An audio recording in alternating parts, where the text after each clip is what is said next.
Hello, and welcome back to Bard College. We hope you've had a good week. We are on the cusp of a unification of soldiers and governors from the four elemental planes.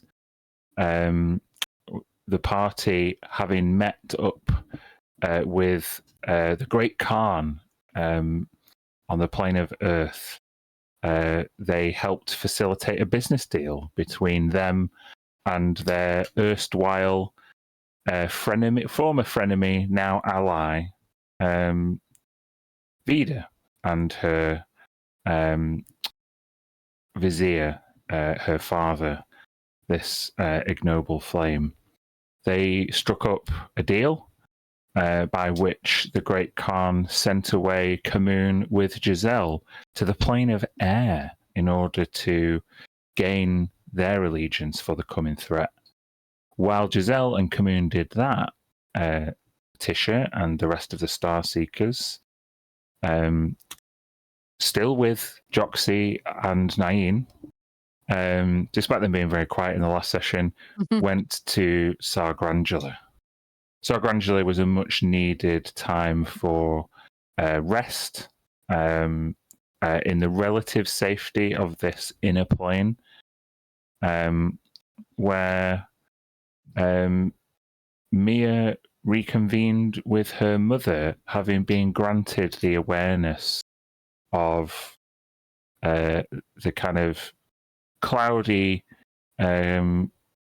sentiment and mystery surrounding her memory, having that dispelled by Tilly.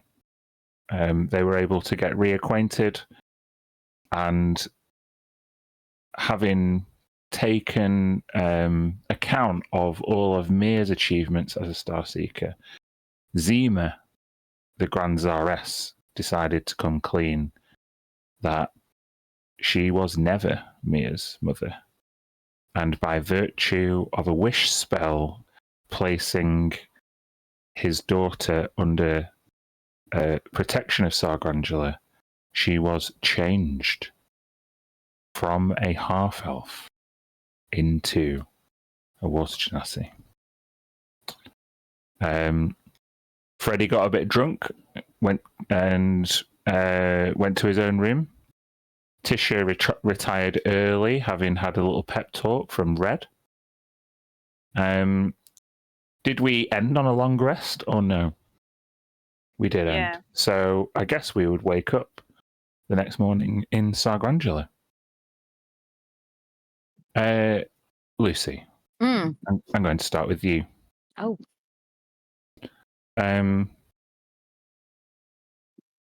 When you retired to bed that night, the first night in many a year that you can, you feel that you weren't being watched and stage managed very closely, cloistered and secluded within apparently secure confines, but not trusted really to be entirely autonomous. In these pearlescent dwellings of Sargrangela in the Palace of Eternal Warmth. It sounds like a weird question, but what would Tisha's nighttime routine look like? Well, I guess she's just come back from Vudra with the Shektar. So I don't think she had a routine during that time. I think she was chained, right? So there's probably just a lot of, well, there was no routine, I guess, clasping onto any moment where she could, I guess, use the bathroom, that kind of vibe. So it would be, imagine she's in quite a bit of a shock about the situation because she's obviously used to it prior to all of this, like having quite a grand, bathroom, bedroom, that kind of vibe. So she's getting reacquainted with being around these fineries, trying to pick up some semblance of normality. Normality. I imagine there was a lot of like looking in the mirror. Yeah, and maybe some tears and some like reinforcement talk. Maybe some repetition of, fear is the truth, that kind of stuff. And that's just kind of like a mantra to kind of keep her like going as well, because this is all quite scary. And then I imagine she eventually sort of took over the bed and probably had like reoccurring sort of nightmares of blood and everything she's seen and the rivers and everything. Yeah. So I'm going to focus on this moment where Tisha is sat at this like makeup dresser. She's sat on like a cushioned stool, looking into this wide, well lit mirror. And as she like takes her cloak off and kind of inspects her skin and kind of combs her hair out of her eyes, she takes off some of these decorative, like blood drop earrings, and a choker with a ruby in it. When she travelled to Vudra, she was under the impression that she was going to get the blessing for a union of some kind, which draws her eyes to a finger where once Freddie's ring was. And instead of the kind of worn skin that you might expect, where a fairly heavy set ring has balanced on a delicate finger, you see a tight onyx band. This tight onyx band seems almost to have magically perpetual clouds rotating around the circumference of the ring finger. No matter how hard you try, you cannot remove it. Okay. Would it be? Can I add flavour to that as she tries? And just as the tears start to flow, there is just a little bit of a blood tear coming down. Not all blood tears, but just a few dotted. Absolutely. Tisha begins to reflect on whether her rescue is futile and whether in some way she is bound to fulfill her destiny just as tightly as this onyx band is bound to her finger.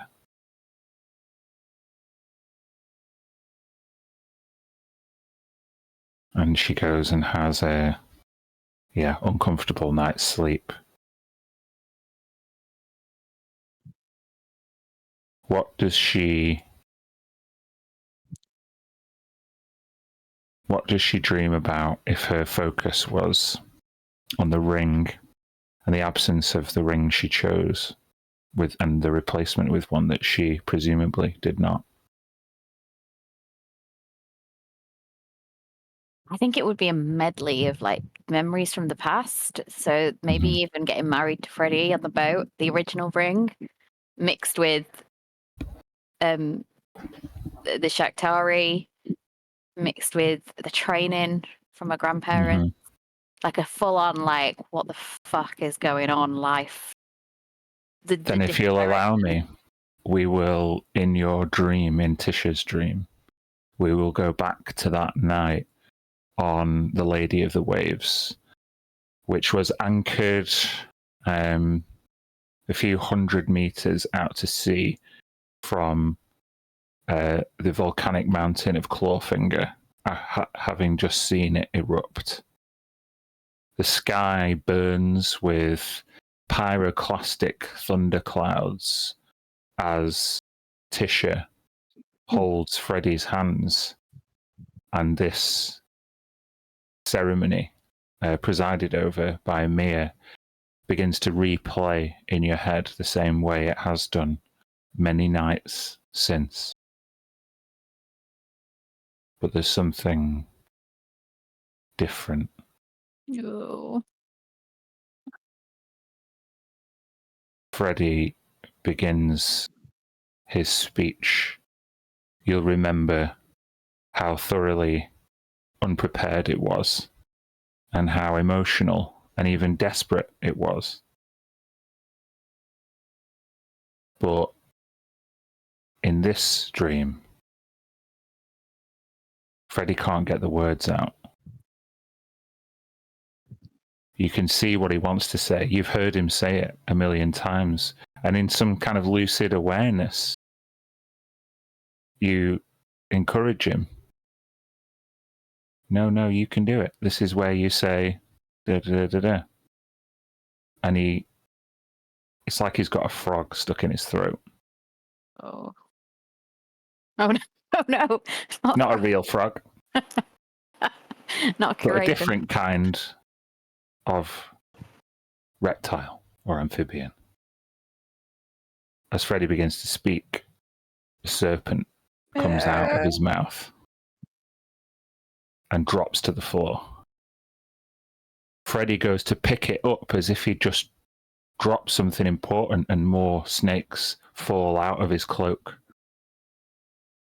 until he is surrounded by and covered in these uncoiling serpents which bite and hiss at him. The more he tries to pick it up, the more they attack.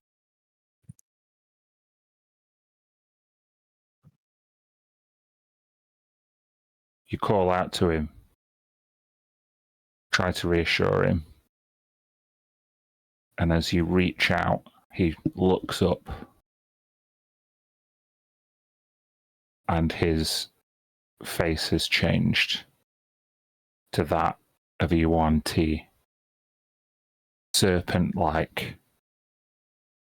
smile crests across his face as he lashes out at you, and you wake up in a cold sweat. And a scream. Mm-hmm.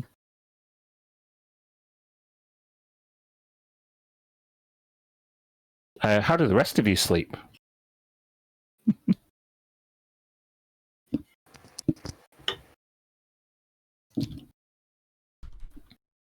Probably, you tell me?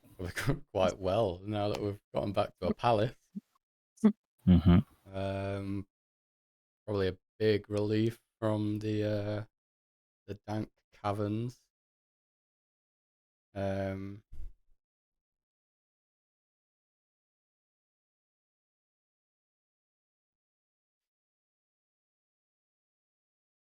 Mia, given your revelations. Bad. Very bad. What would you say is chief disturbance in Mia's night? What thought or emotion or... I think she's just trying to figure out if somehow she should have known all along that she's somehow a bad kind of high priestess of Mystra. If she didn't know she's related to Mystra, were there clues, and was there something that she missed? And what does it mean? She's fretting. Does she cast any spells in order to try and find this out before she goes to bed? She considers it, but decides against it. Kind of like she doesn't want to talk to anyone about it yet, including Mystra. Mm-hmm. Not ready, still reeling.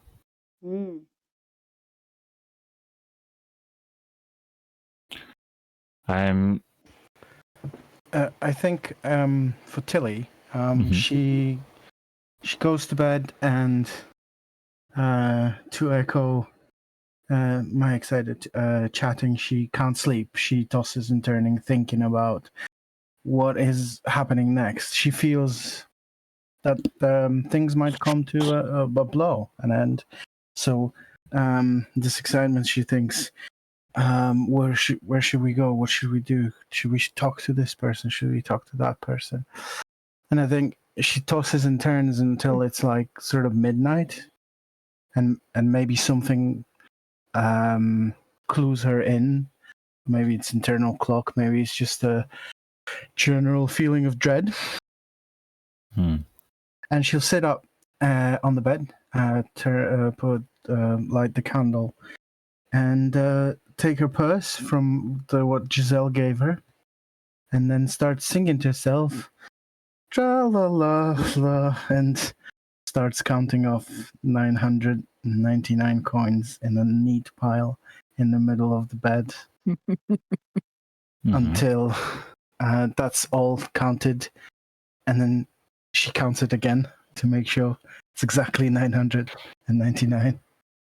Remind me, did she make this offering already and she's just making another one? Yeah, so she made this offering when she first spoke to Mammon, and then he said, every time you want more of this, don't kill animals, free subscription service, then she just needs to give him the offering at midnight. But what she wants is specifically, she still should have about a few days, right? So she wants to talk to him. So she wants to sort of put all these coins there, sit next to the bed, and then just say, "Hey, could I speak to you, Mr. Mammon? I've got this offering for your time. Penny for your thoughts." Okay, I want you to make a persuasion check. Okay.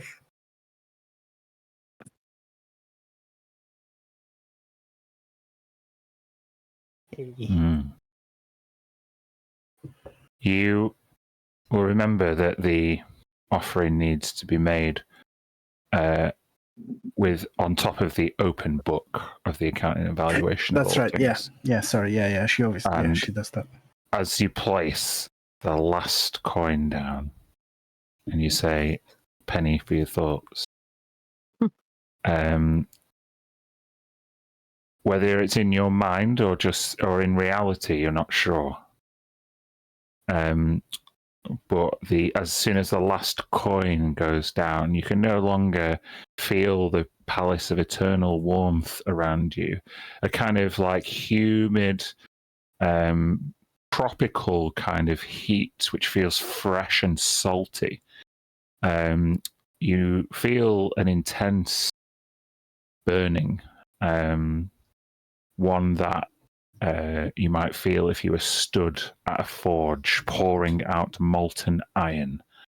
As you feel the heat kind of bluster across your cheeks and your Tilly's scalp and back immediately become drenched in sweat, you find yourself in a waiting room. The waiting room is presided over by an imp. The imp is sat at this kind of really tall desk. Now, Tilly is very, very small as a halfling, but we're talking like Alice in Wonderland small, where she is completely disproportionate to the surrounding area, and the imp looks like it could be like the size of a pit fiend to her, even though it is just a little imp. Nice. What you perceive is that you are sat in between other beings, other petitioners, who are all waiting their turn, it seemingly, to speak to the Archdevil. And you are about Oh, I don't know. Make a perception check.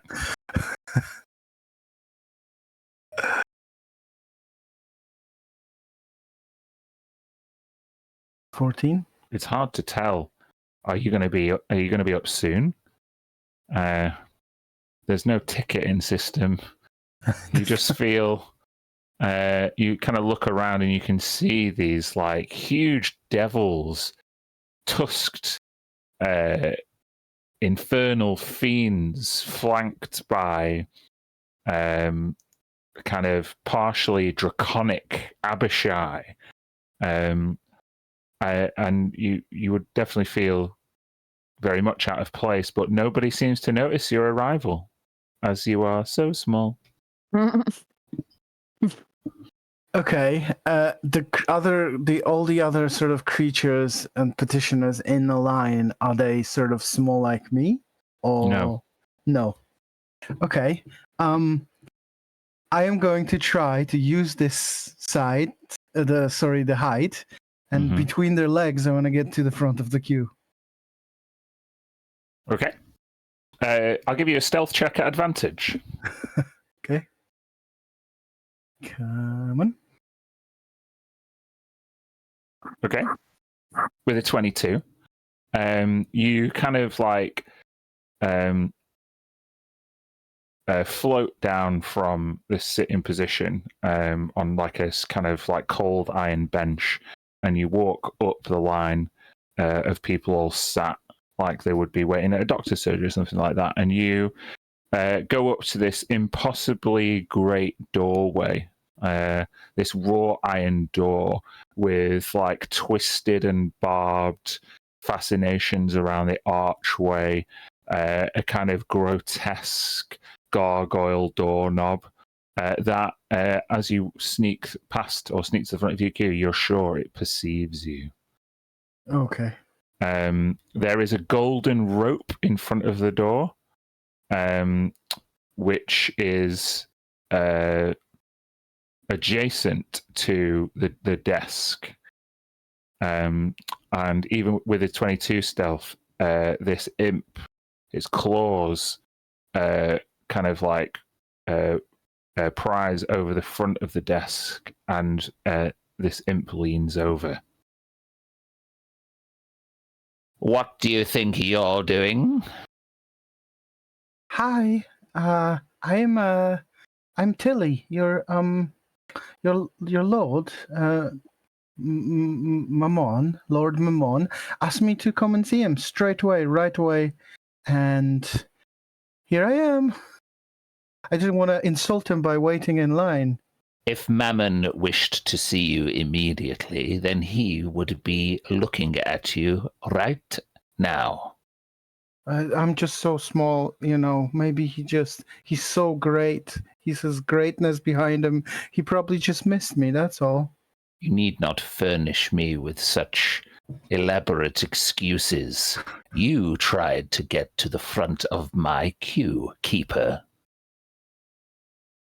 You know who I am? Everyone in this queue is a keeper. Wow, I thought I was kind of unique. Unique. You toil with his lordship's accounts. You obey his instructions. He is lord of this realm. You are but one of a centenary of keepers, servants all to his will. If your time has expired, then I suggest you make a gesture. He would have instructed you what kind of gesture and precisely when to make it, but only when it's time and not before.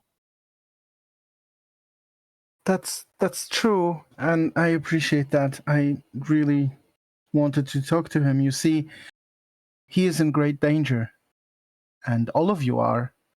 And if I was waiting for my turn, there might not be a time for us to talk about it soon, because a very bad thing is going to happen that is going to affect Lord Mammon greatly and everybody in the Infernal Lands too.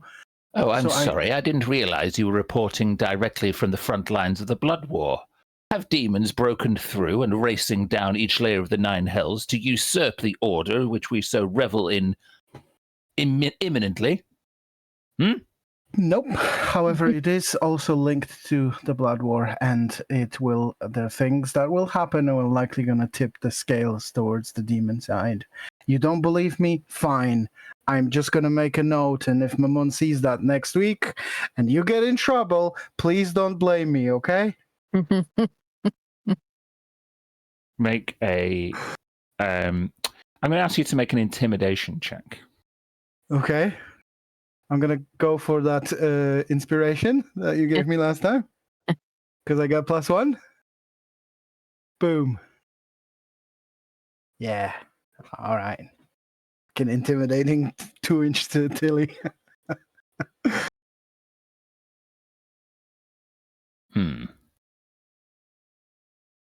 While I'm sure that in his grace,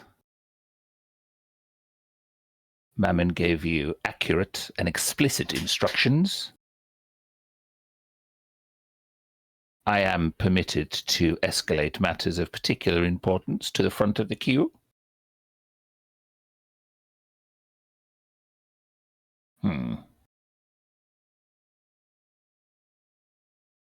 However, the importance is not yet as clear to me as it might be. And he winks at you. Oh, it's not clear to you. What would make it super, super duper important? I think this lovely 1,000 gold pieces.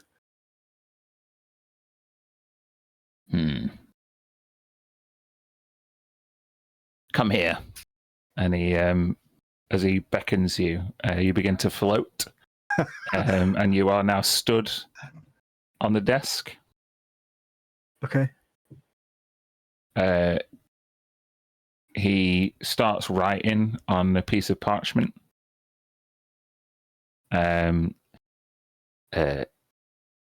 You, Matilda Hollytop, keeper of one accounting evaluation of all things, do hereby relinquish 1,000 gold pieces to Zarkranazax, the imp keeper of Mammon's legislature, blah, blah, blah, blah, blah. Sign here. Okay. All right. I sign it. He grins widely as the quill disappears in your hand in a gout of flame.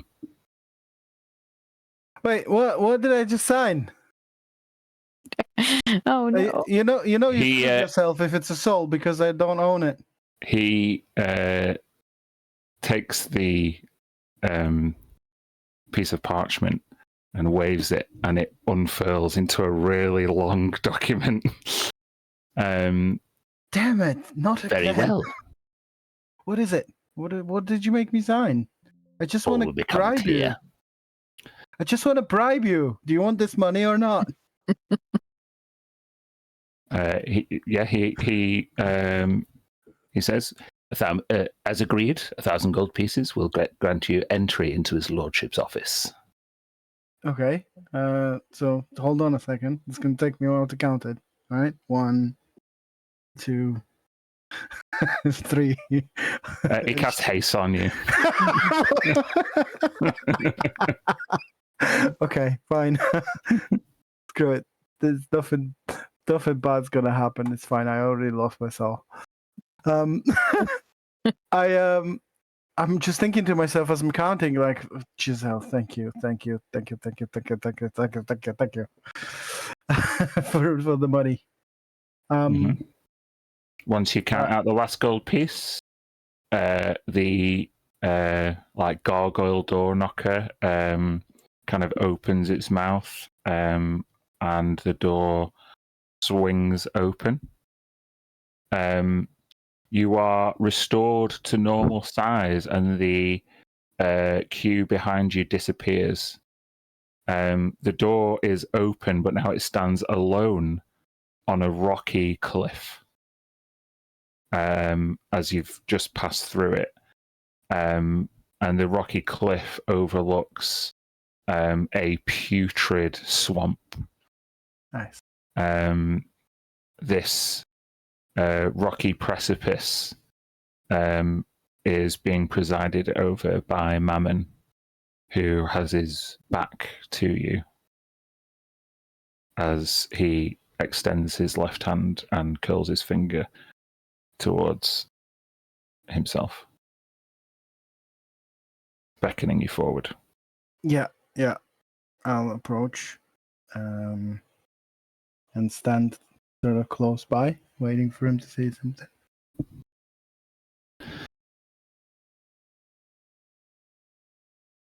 Ah, you're early.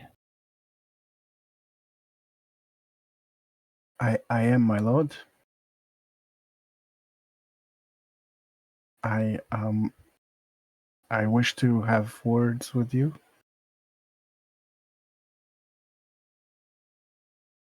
Speak candidly. Candidly, as much as I can. I didn't anticipate coming to you with a request so soon after our previous conversations. But I've come to learn things, and I will tell you about those things. I think they will affect yourself and the infernal plane too. And I think maybe we can make some sort of extra deal on top of what we already have. Lord Mammon, there's this very old ancient entity called Dendar, the Night Serpent. He is some sort of a god or a demon or something. He used to be free, but then he got put in jail. Since then, the race of snake people who worshipped him, who he was a father to, maybe, they want him back, and they are very close to achieving this through a prophecy and a lot of other things. My team, my group, and a lot of learned people in the material plane believe that if he comes back, he will eat the sun, destroy most of the living people, maybe create his own world, and basically end all things as they stand. As I know, the infernal plane, yourself, and everybody here relies very heavily on the material plane for souls. If there are no souls, there are no mortals, or they're all dead, or they don't exist anymore, and they don't get born. The economy of the hells will go to hell, no pun intended. You will also be in a great disadvantage because the creatures who are happy with Dendar, they are demons, and they will get a huge advantage in the blood war against all the hells. I think it is in your best interest to help me stop them, please. Deep breath, Tilly. He remains silent for a while. And the tension and nerves that are permeating Tilly's body are kind of enhanced by this putrid bog smell that even to Tilly's more rural senses seem like a foul corruption. And she begins to feel queasy in her stomach. Mammon turns around.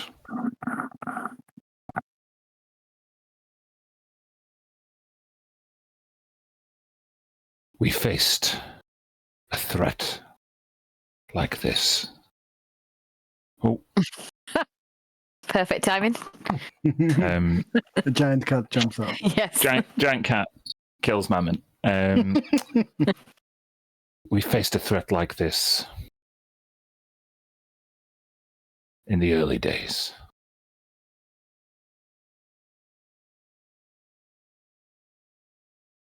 In the days of the Blood Goddess. The Blood Goddess Shaktari was imprisoned in the abyss by the greater deities. Those mortal deities that each siphon their own devoted do-gooders to their palaces in the afterlife,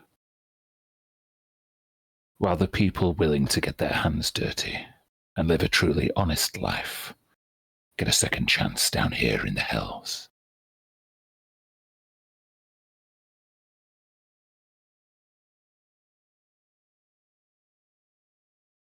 If Shaktari is indeed orchestrating the return of Dendar, then she's been playing a very long game indeed.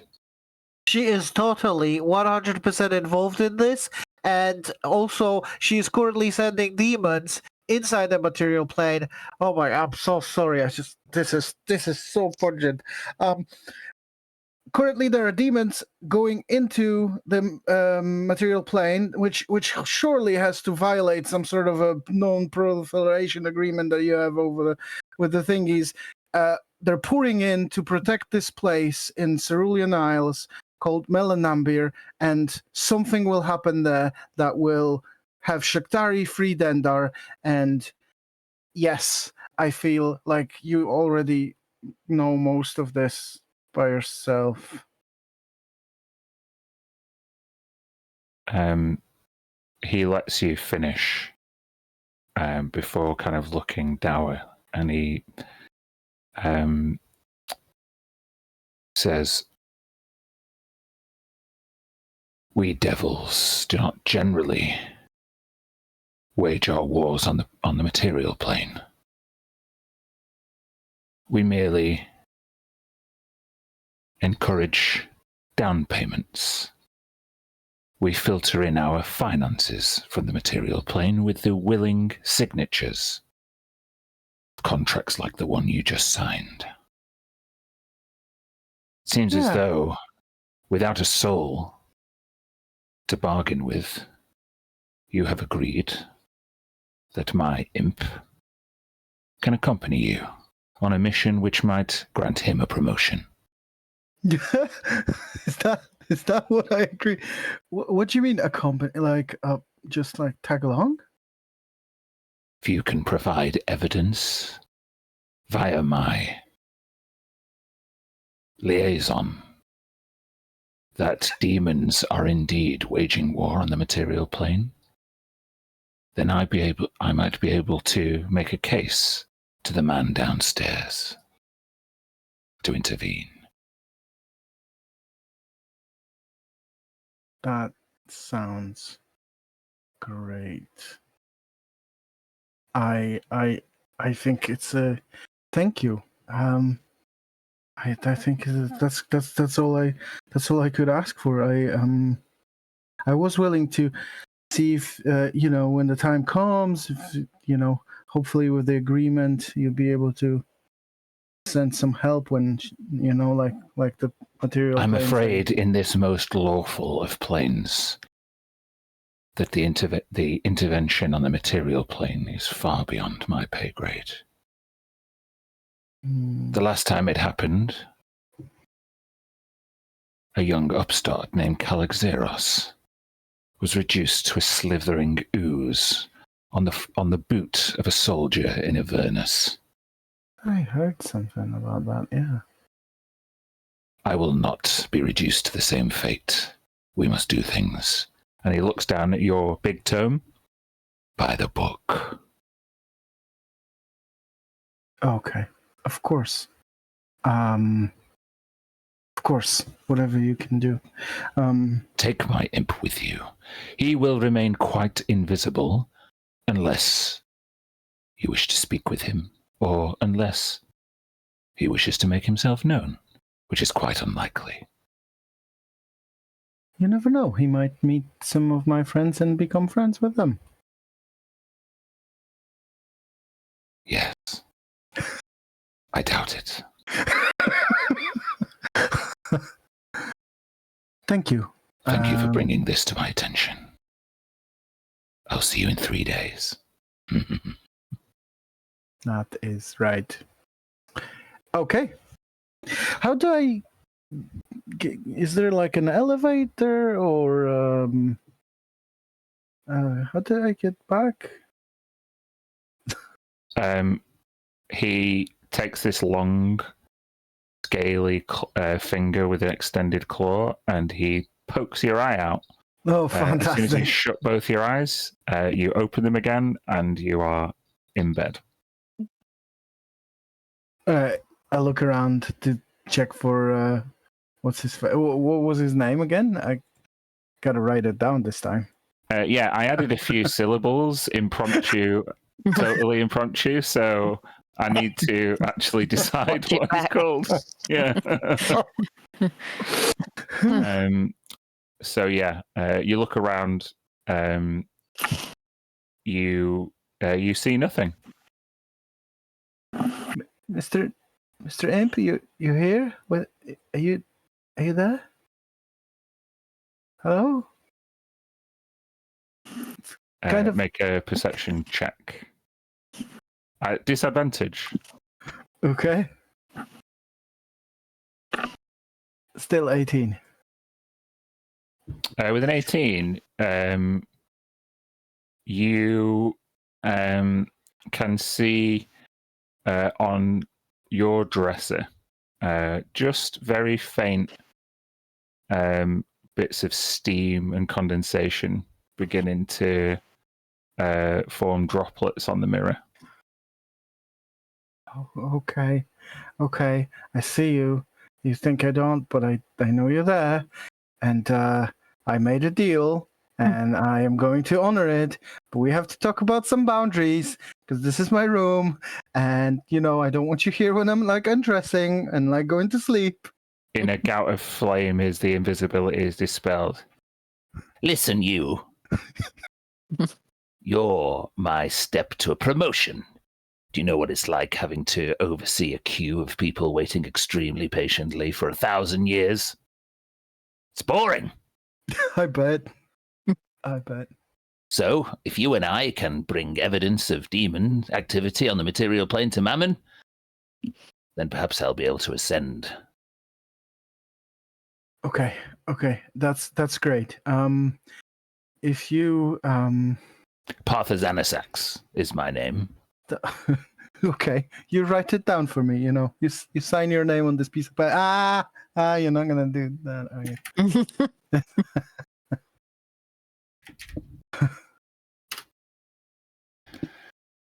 Okay, can I call you Part? No. Okay, Mr. Xanax. Parthazanasax. Parthazanasax. Why is it so Wow. difficult for you to say, It's mortal? Wait, I actually speak the language in this name. So imagine every time I say it, it's actually perfectly pronounced. All right, you stay You have out more of of a sight. Canian accent to your Yeah. infernal. Yeah, I did. It was the knowledge got just put in my brain. I didn't learn it the normal way.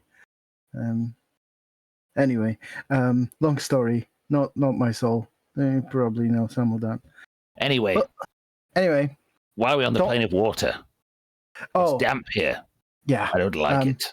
You probably should sort of stay hidden, invisible, and away from most of people here who look like them. They can cast spells and detect beings like yourself. I'm gonna clue my team in, and hopefully, you know, we're gonna be moving out of here tomorrow, back on the material plane. I think. Good. But I gotta go to sleep now. So He's like he produces from a little pouch in it that's tied to like a rope belt. He produces a piece of chalk, and then he flies into the middle of the room, and he draws a chalk line straight down the middle of the room. This lawful being says, Everything on this side of the line is mine. okay, that's very demanding. But okay, as long as my bed is here. Please don't look at me when I'm sleeping. It's just creepy. Good night. Good night. Do you sleep? he just disappears. She's super nervous to fall asleep. As you begin to fall asleep, you just hear, "Don't go past the line." Jesus, I didn't move. My God. All right. And she goes to sleep. That was great. Okay, you can all reconvene from the dramatic to the silly. You've all had a very different kind of evening. Red, is there any sort of interplanar shenanigans you want to do in the nighttime, or are you going to have a relatively normal night's sleep? I think probably not in the night. Still need to still reeling from the whole experience. Don't know what to do next, but we'll probably pass out from being exhausted from what we were last to do.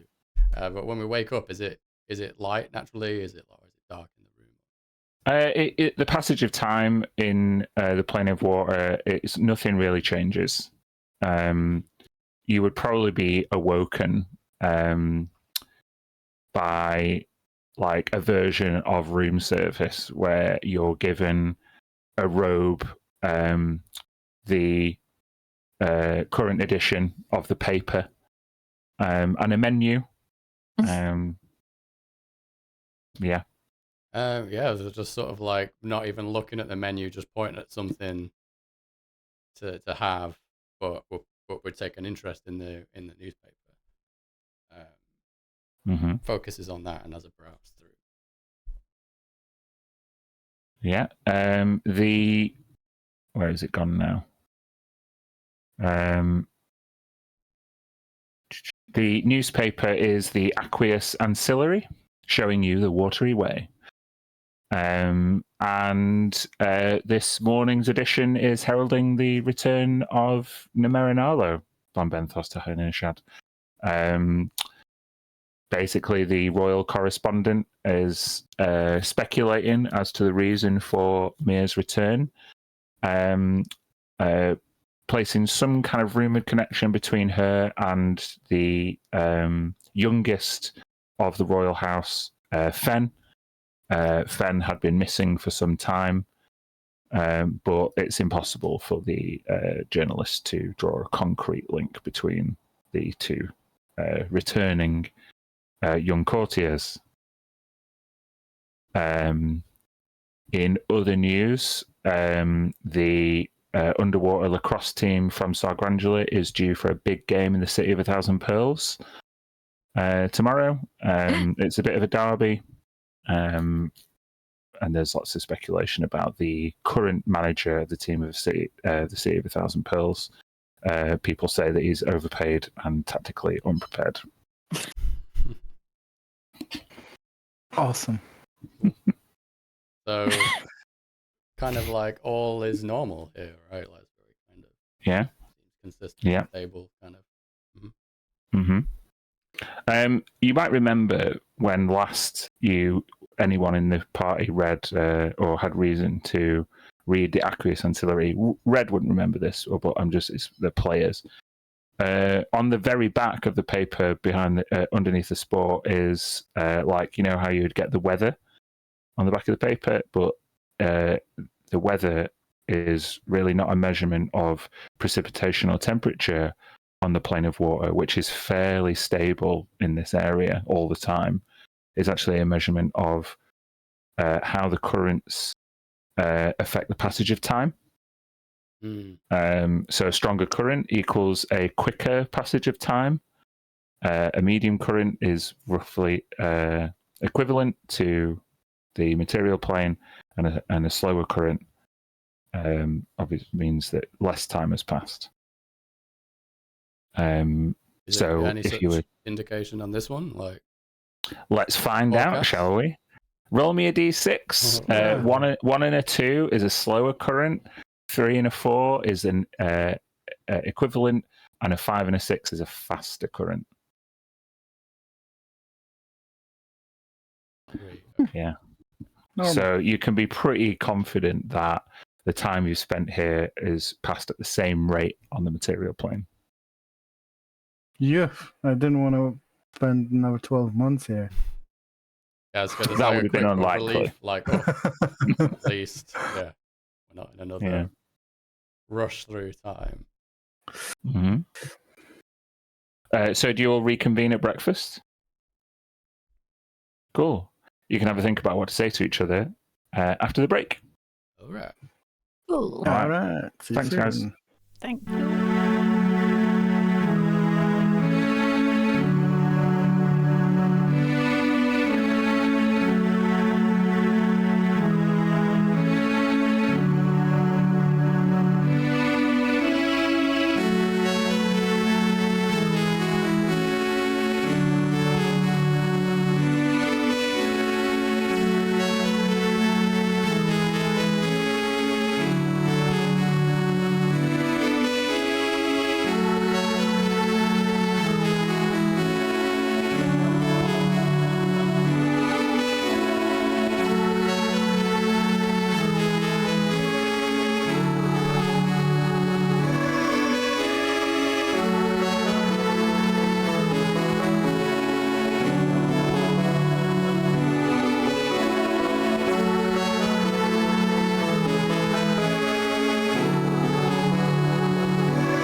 Hello, and welcome back to Bard College. We just spent the past 50 minutes or more role-playing a single night, all individually. So welcome to D&D. How does everybody else play D&D? Apparently you might have to slay some monsters at some point. I don't know. The party reconvenes in the feasting hall of the Palace of Eternal Warmth. Raylana greets you all. Aryl's kind of courtier. You see her she's unusual. She's not like a merfolk. She's not a Merid, but she does have blue skin. Seems quite exacting in her instructions to the various servants and other members of the Dares's court. But as soon as you all arrive, she changes that kind of stern exterior to one of warmth and pleasantries. I trust you all had a relaxing evening.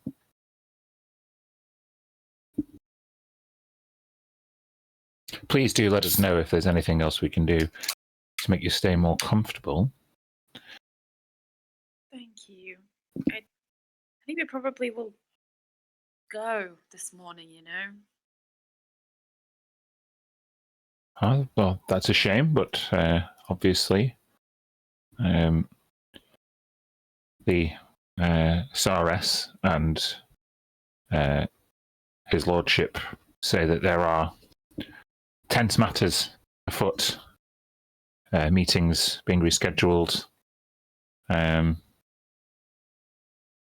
I haven't been keyed into the details, but your presence here obviously underlines that it's a matter of interplanar importance. Yeah, this time it is. I hope that next time I can just come back for a holiday. Oh, you'd be most welcome. You missed me. What do they say on the material plane? Absence makes the heart grow fonder. Everyone must be very fond of me then.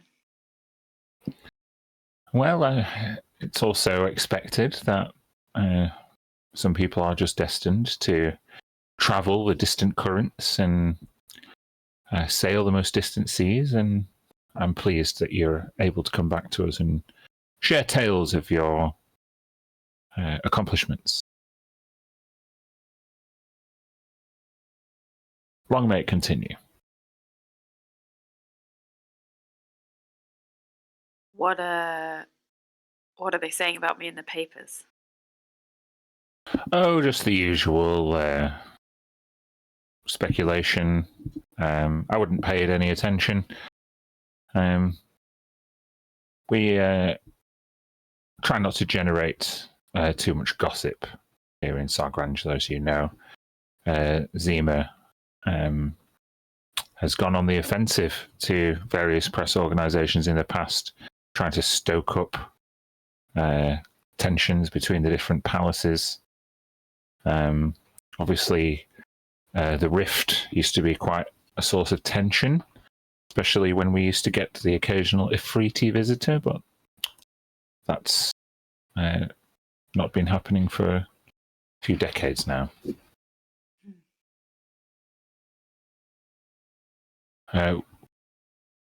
Where might be your destination from here? Well, we haven't spoken about it, and I'll assume that I'm in earshot of everyone. Mm-hmm. But I would assume back to the material plane to see what we can do to help there. What do you think? I'll leave you to deliberate. Please enjoy the rest of your breakfast.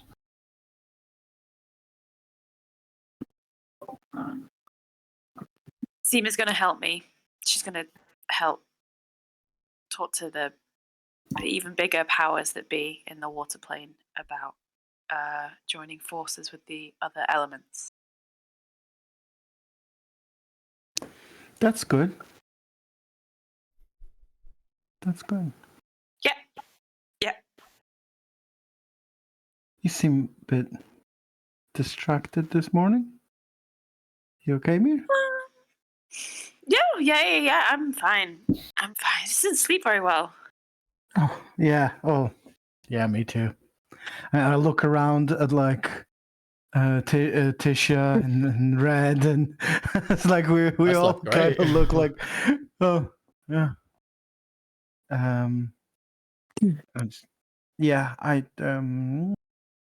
he had a bit of a eventful night. You did? Did he? Yeah.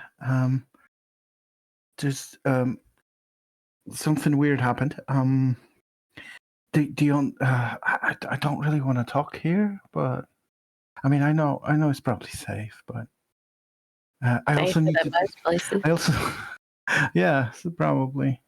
I'll need to tell you anyway because we'll have a guest for the plane shift. So I think I need to tell. I guess. Yeah. As your gaze kind of you look away to try and find the words to explain what's happened, you see that there are a stack of 5 empty plates next to you. Did Freddie already come down from breakfast? I don't know. No. Looked like somebody was hungry. Was it you? Really? Just didn't realize No. you'd ate that much. Are you? No. Okay. Listen. Right, this is weird. But do you remember when Tisha, you won't know about this, but do you remember when I told you that the whole curse with this book, and that when I got teleported and I spoke to this sort of devil, Mr. Devil, that I have to pay money to not kill animals and plants, remember? Oh, things have changed. Yeah, so I spoke to him yesterday, in hopes that he can help in some way against everything, Dendar and all the demons and Shaktaris and all that, because I think they would be dubious and dangerous, but possibly useful ally in this. Anyway, he wants documented proof in triplicates and stamped and about the demon activity in the material plane. So he sent sort of like a witness or a scribe. So he's here now, and he needs to come with us. His name is Partuzanuzaks, and he's invisible. Freddie sits down. You see he's like nursing a bit of a headache, and says to you, Tilly, "And the imp's in the room with us now." Yes. I think he just ate all this food whilst we weren't watching. And is he invisible to you as well, or is it just to us? No, to me as well. Okay, so I'm getting this weird feeling that you're thinking that I'm crazy right now. So part. I know you told me not to call you that, but I just like it better. Can you just do something to show that you're here? Something. Nothing happens. Dad. Don't. She speaks to the plates. Don't make me fucking dispel magic on you. All right? Show your face or I'll leave you here. You need to be visible for the plane shift anyway. You hear in the back of your mind, Tilly. Well, then you will. Then neither of us will be able to accomplish our goals. Yeah, I know, but right.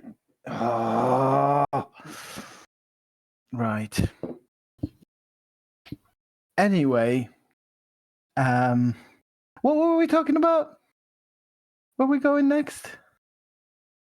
Me, you said back to the material plane, like the library, right?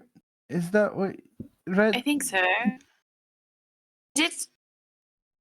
have something that I needed to tell you, but I can't tell if you're lying about or something's happened, and I'm not sure I want to talk to you if there's someone else here. I mean, he is like I'm not lying.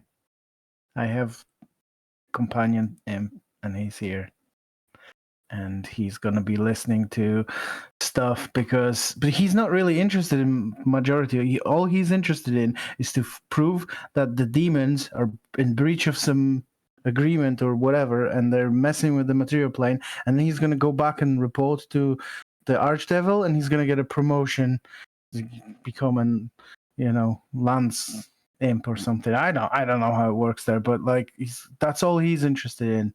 But Are you sure on that, Tilly? Like, is it going to get back? Like, can we trust it? I mean, he's a devil, so I don't know, but he's around.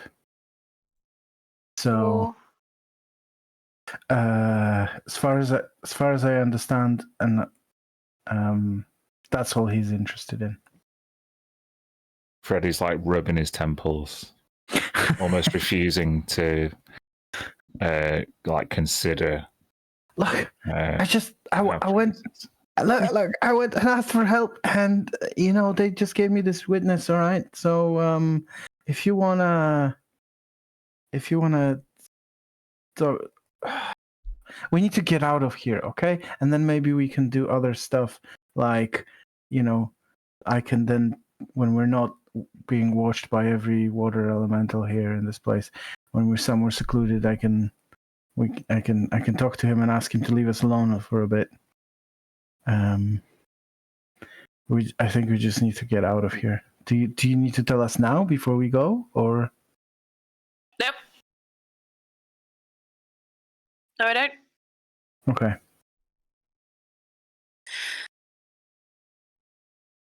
Right. So, we need to join hands. Like Nain, through a mouthful of like luxury oatmeal, says, "If I see a fucking devil, I'm gonna kill it."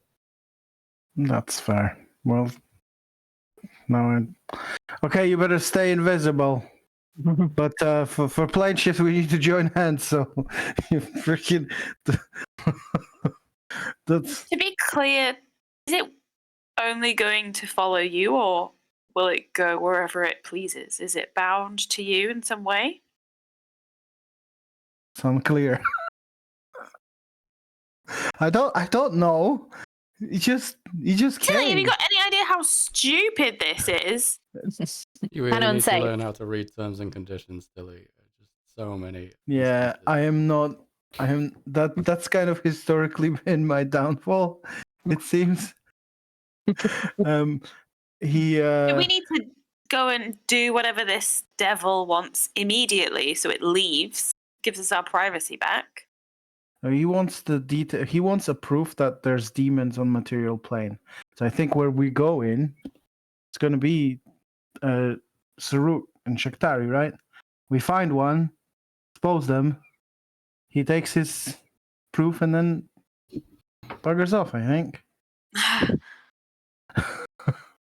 Well, at least put any silver lining on it, but any interference with demons, it will be staunchly opposed to. So, I mean, there's no going against that. Devils and demons are like oil and water, right? That's what I was thinking. Yeah. Flush them out, or yeah, maybe. Freddie, what do you think? Sorry. No. I mean, I'm the last one to cast aspersions on someone who'd make a bargain with a fiend. Talabaste and I worked together, and we both accomplished our goals. There you go. I'm a little bit skeptical about the idea of going straight to the library. I tried to go to the Vade Mecum during the time that you were away in order to further my research. And this was, maybe 9 months ago. And even then, security was tight and the environment was pretty hostile to everybody who wasn't an elf. And from what I can gather, things have only got worse since then. We might try and get more of an idea of what it's like on Menelambir at the minute, how far along they might be in their preparations, if we can get maybe to the edge of the territory, or if you guys have any contacts. I wonder if, and then help me fill in the blank, guys. What was the name of the the royal that we took out of the prison and we took across to go to Ainelian? Oh.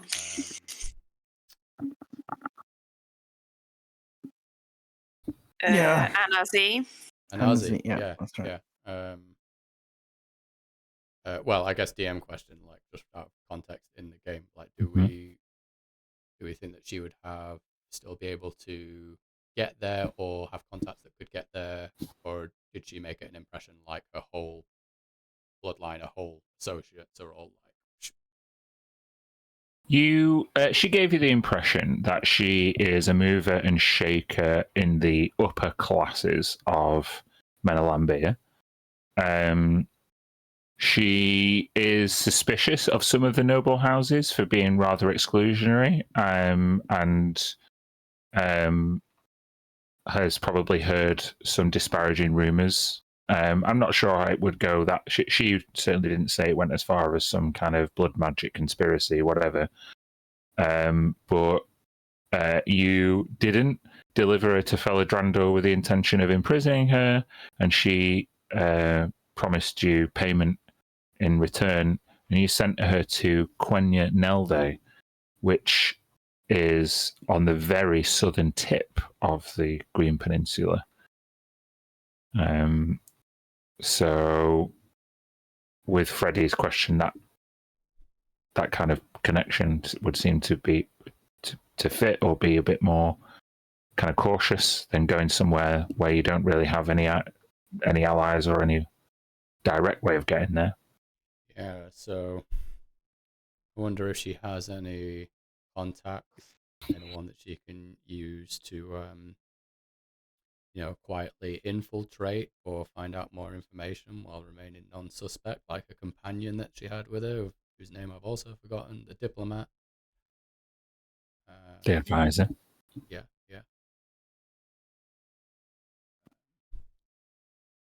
Do we have a way of, we can contact her some way? Yeah. She does I can have send her a message. the amulet of proof against detection. I gave that to her because she felt like she needed it. So. But you got it back though.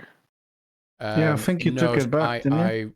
I asked to get it back, and then she expressed that like she would find it useful if she could hang on to it. So I was like, yeah, that's fine. I got the eagle whistle back off of the other companion, Rena, maybe. Rena. Yeah. So so she's got that. So we wouldn't necessarily able to cast send in. She's using it. Is that what it does? The amulet of proof against detection? Does it stop even sending spells? Well, actually, to be fair, I've still got it in my thing. Let me have a just read. That'd be a good point. You're hidden from divination magic. You can't be targeted by such magic or perceived through magical scrying sensors. So, yeah. So if it's divination, I don't think it works. Sending divination or evocation? It's evocation. Oh, so then in that case, there you go. Should be so fine. we can talk to her. We can do it that way. Yeah. Mm-hmm. That's one idea of someone that could get some info on Menelambir. Yeah. Do you trust them to not, or maybe we? I think it's one of those things where it's like you maybe can't trust someone 100%, but you have to decide whether to go if it's worth trusting them. I think she's worth trusting. We helped them. Hate my family. We got them out of prison and we basically released them. We gave them back their freedom. So I mean, they should be grateful. Yeah, They promised us money, which should be on the way to the temple at some point, but maybe if they follow through. Wish I was like a changeling so I could like, turn into something else. It's a shame. That'd be nice. Yeah. Anyway. Maybe different life, maybe. Yeah. Okay. I mean, if you give me a piece of your hair and then you die again, then I can resurrect. I can reincarnate you as maybe you come back as changeling. Oh. Let's talk about that another time. But yeah. Sure. Okay. All Well, right. this sounds like a connection that might help us. Any other ideas? Or anyone else we know? Ultimately, we want to find Setsu, right? We want to find who that person is in this material world and then talk to them? Ask them to stop? They might not be a bad person. Like the way Tisha. that true. But Tisha's they a could be good forced. person. Well, DM, do I have any from dreams or any knowledge on what I am looking for, or is it just blank? In terms of who you're looking for, Yeah. you were given many like embellished and vaunted descriptions of a warrior. So, someone who would pierce the sun and put it out in the sky. Like the way that they were spoken about would always be mythological. In terms of a person and a location. You were taken to Menelambir. Whether they were taken there as well, you not have much evidence of. So yeah, it's in terms of what you were told, it was, I don't know, maybe very much a kind of need to know basis. At this point, am I still under the impression they're a slave, or had they turned into a warrior at this point? They were prophesized to escape slavery. Okay. And I don't know where in that journey that is at the moment. No. Okay. I repeat that to the group. But that doesn't help us. I don't know.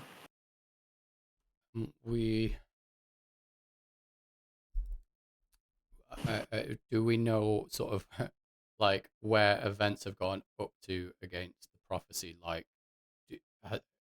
since Tisha was there in Vudra, was there an idea that like he'd already escaped from the slavery, or like is it anything? And I'll ask Freddie as well, like, because he's, I think, out of anyone has studied the most about the story. Like, what do we know about the steps that the prophecy has to go through as far as Suzetsu?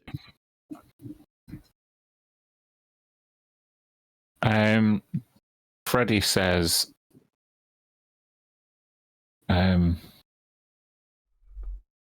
you guys told me that there was an omen, an eclipse, very recently. I can't decide whether that was symbolic of my act in defeating Shaktari, or a start of a ritual involving Suzetsu. Whether that's kind of prophetic of him literally putting out the sun, it's hard to know. What's encouraging is that you said that when Sabathiel turned up, he dispelled this omen. That might give us time to establish what the omen was and who Suzetsu is. I think as many reservations as I have about taking Tisha back into the heart of the Elven lands. The only thing I could think last night was that fear is the only way to truth. If it's scary, then we should do it. I think the time for caution is expiring and that we should head to Menelambir. I don't know where, I don't know when, but I only know that we're liable to find out more there than we are speculating here.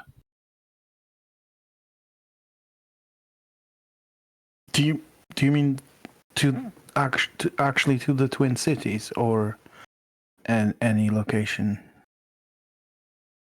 I think as soon as we find out what's going on in Menelambir from any location, we will be more clued in about how far along their plans are. For example, if we go into a settlement and nobody's ever heard of no Susetsu, no prophecy, no blood moon, no blood king, then things are probably better than we would have expected.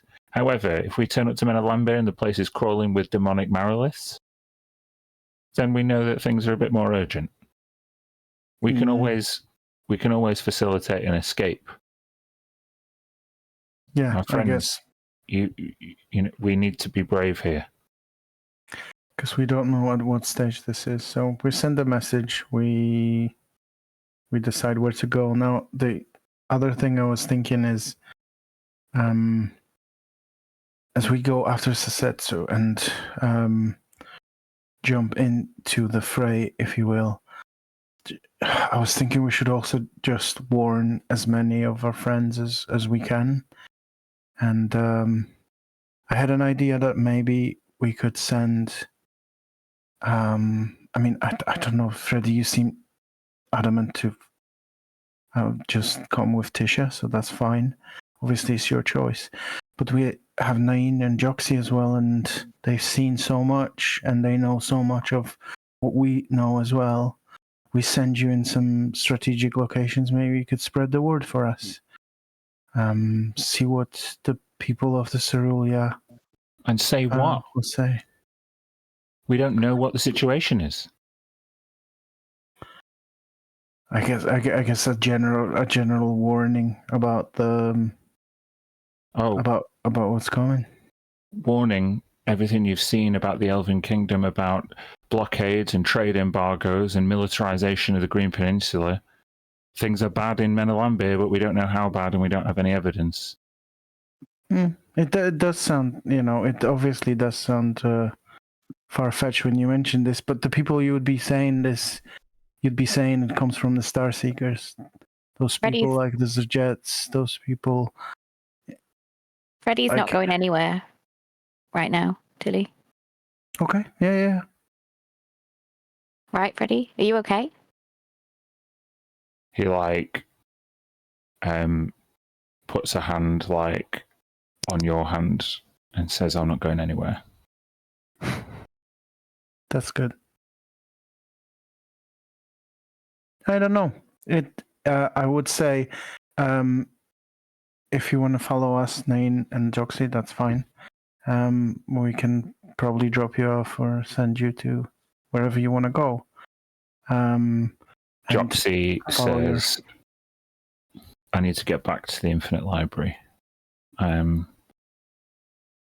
If it does boil down to some ritual where the sun is being blotted out, then I might be able to find a way to stop it. It's like a good idea. Nain,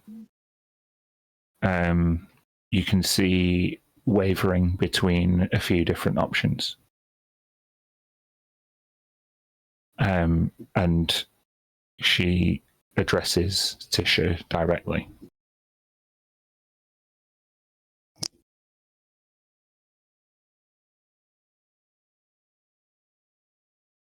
This nerd pulled some serious strings to get you back. And what's clear is that you're a hell of a lot tougher than anybody gave you credit for. Maybe you are as important to Ilhan and Denevere as they prophesized. But you're more important to me.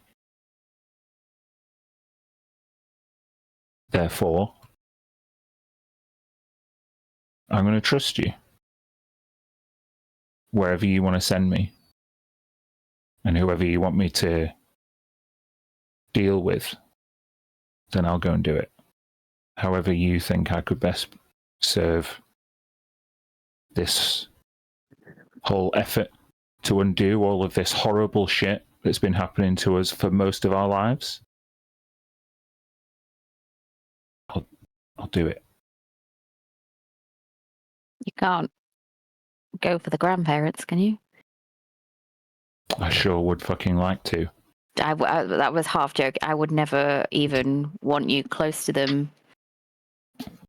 They would end you. Well, I think. I don't know. I'd like to think I'd give it a shot, but you've seen what they can do much more than anybody else.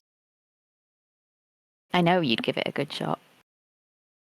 I think we need to find out more information. I think if we can go and find out some bits from Melalambia, then we make a decision for you of where you need to go next. Right now, stay and I don't know, it just feels safer with a bit of a bigger group. You want me to tag along? I'll tag along. Yeah. If that's okay with everybody else. She flings a cloak over her shoulder, and you see she's still armed with daggers. A short sword at her side, a magical ring. The cloak itself seems magical.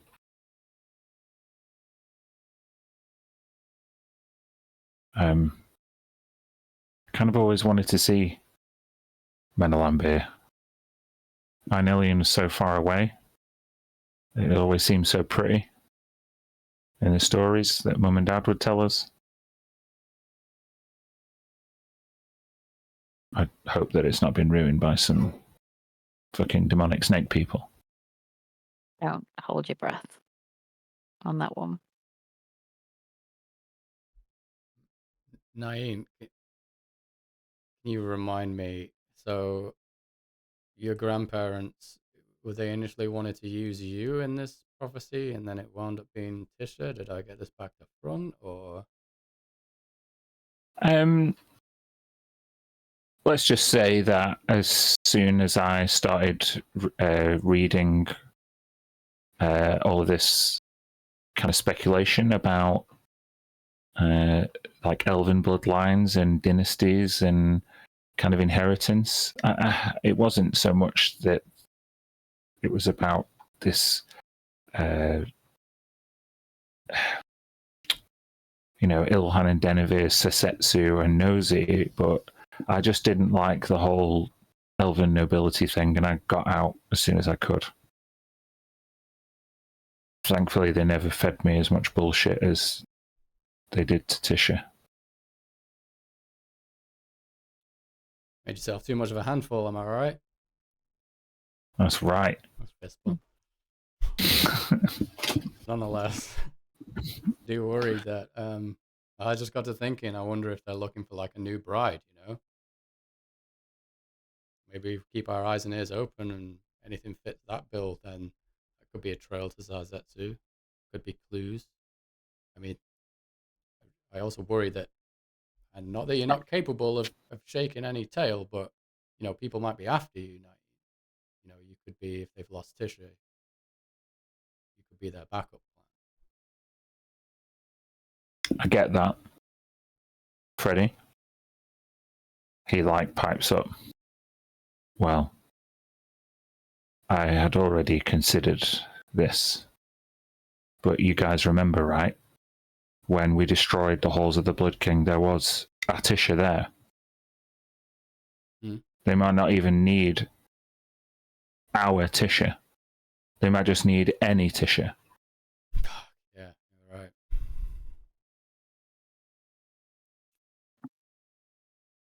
feel like I don't know, I said this to you yesterday, Red. I feel like there's still.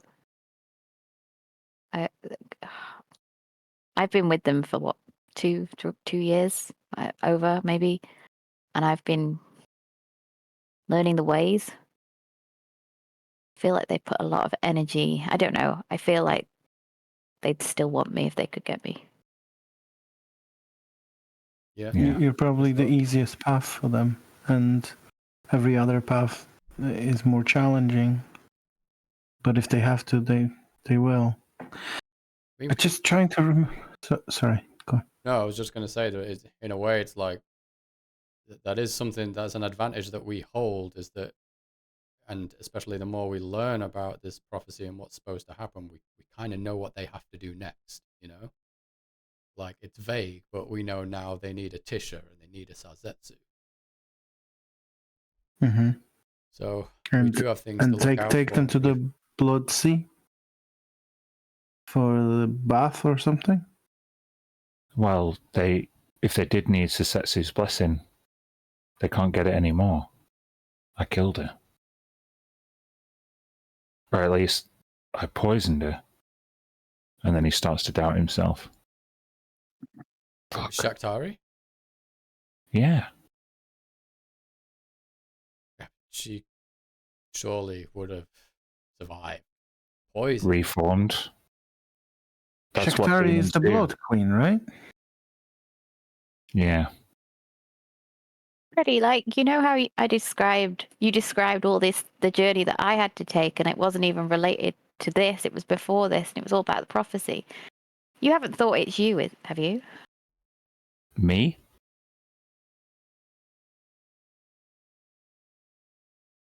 But I'm not of pure elven blood. It can't be me. Okay. And he starts to like rub his temples. It can't be. All right, well, we need to know what's going on in Menelampia, either by being there and looking around or finding someone we trust to do that for us. And we need to know more about the prophecy, get a better idea on what all those snake worshipping Saruk people need to do next. So, what's next? How do we go about finding those things next? Where's the best place to get more information? The Vademecum's too difficult to get to, you think, Freddie?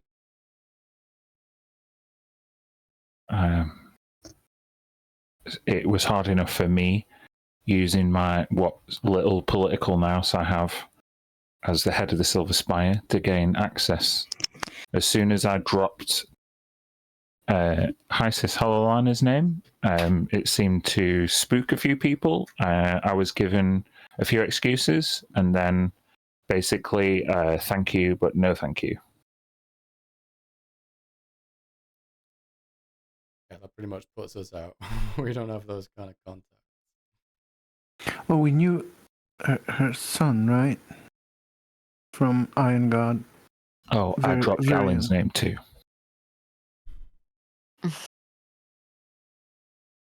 And Giselle said she has a book and she was in touch with Virion, and that she was gonna go to see him. She hadn't heard from him for over a year when. That's right. Yeah, we last because spoke. Virion, he was Galen's brother, yeah. Mm-hmm. One that came back after the wish spell. Yeah. Yeah. Whatever happened there, he disappeared. We never saw him again.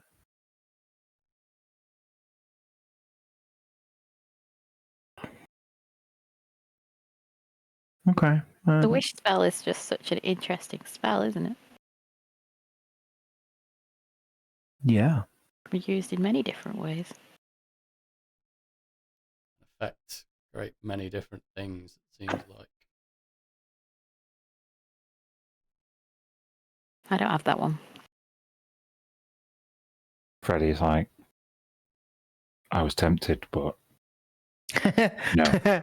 You picked a different one on your level up. No, that's okay.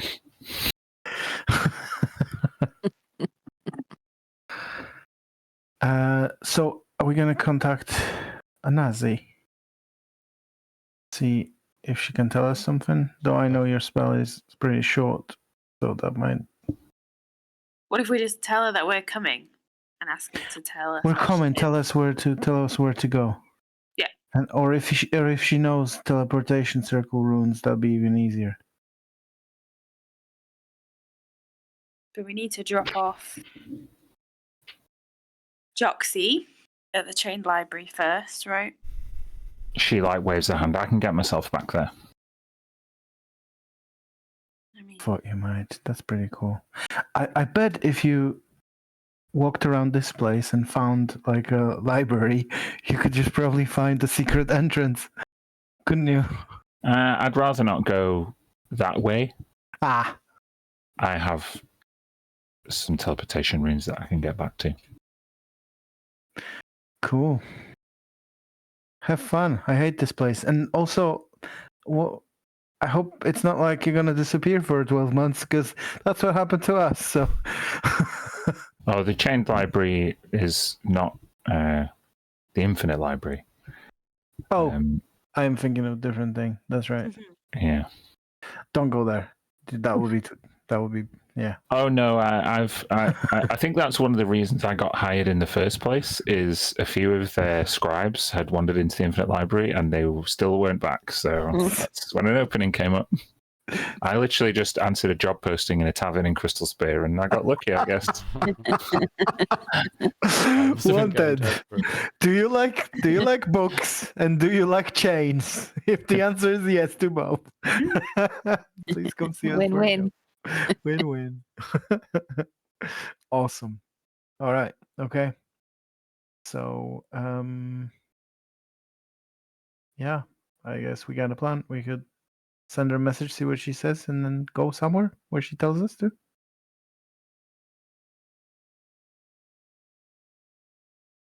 even if there's no teleportation circles there, then At least location, if it was vague location enough for you? Or maybe. it might not be. But if it's close enough to a tree that you know, then you might be able to get us there. I know the tree where I sent her, obviously, Quenyanelde, that's very close. But that is like very close to like a military outpost, I think, as well. So that might be a bit tricky. Although, even though it is close, that might be a good way to get in somewhere rather than using any kind of teleportation, so people know about teleportation. So, but as long as it's not right in front of someone, we don't want to see us. A tree. Tree. So you remember this because you were on the ship with me when we left last Hello, and we went around the Narrows and into the Crystal Bay, and we stopped for like 5 minutes on the coast near Quenyanelde, and I saw the nearest tree and I patted it, and then we went on our way. So I don't really know that much about the location except for it's there. But that's the closest one that I know of to the Twin Cities. I know another one which is closer to Vadaimakum, next to this village. I think they call it Ulisari. That's right. So how far we sent Anazi back through the tree, which is in Quenyanelde, is that right? That's correct. And how far was that she'd then have to get home? It looks like, I don't know, half a day travel or something. Okay. It's hard to say through the forest. If we did go there, or if we did arrange to meet her there, like she could get there in like half a day or something like that. Possibly. I mean, the DM, just looking at the map, that seems to me like, fairly short distance. Hold on. Because if she had 3 days travel to tack on to the end of where we dropped her off, then that's, you're trying to find out how far it is to get from Quenyanelde to Aranthalor? Mm-hmm. Well, yeah. Is Aranthalor's where Anazi lives?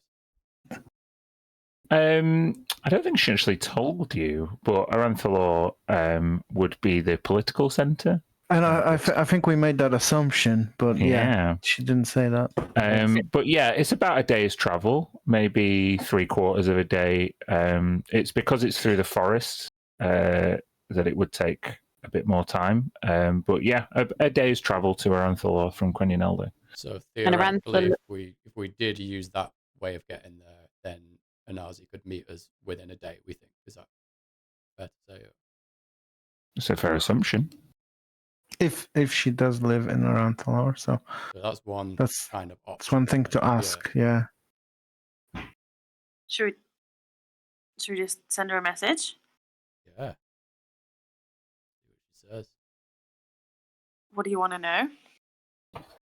Well, I guess what we're saying is we need to meet with her. We can't give her like a whole mission. We can't give her a whole debrief in a sending message, but we want to meet with her on how she can help us uncover this whole. If you could speak to her in a dream, that would have given you more time to explain. Yeah. But we'd have to wait until she falls asleep. Bloody elves! Don't want to sleep. Oh, that's a good point. Just that we need to meet as soon as possible. Yeah. So would she be able to meet with us there? Would she be able to help us get information on what's happening in Menelambir, I guess, or can we arrange to speak with her about how she can help us find out what's going on in Menelambir, if that's more concise? That makes sense. Maybe I should just say that we need to speak to her. Yeah. Where are you? We want to meet you immediately. What's up? Just add that at the end, so that will cover for all the other questions. And sending works across planes? Yeah, but I think there's a 5% chance that the message doesn't arrive. Cool. So you going to send your message then? Yeah. Yeah. To Anazi. Mm-hmm. Say, hi, it's Mia from the boat. We need to talk to you. We need to see you as soon as possible. Let us know how. Please and thank you. What's up? Okay. And then do you want me to roll a d20? Yeah. On a 1, it don't work.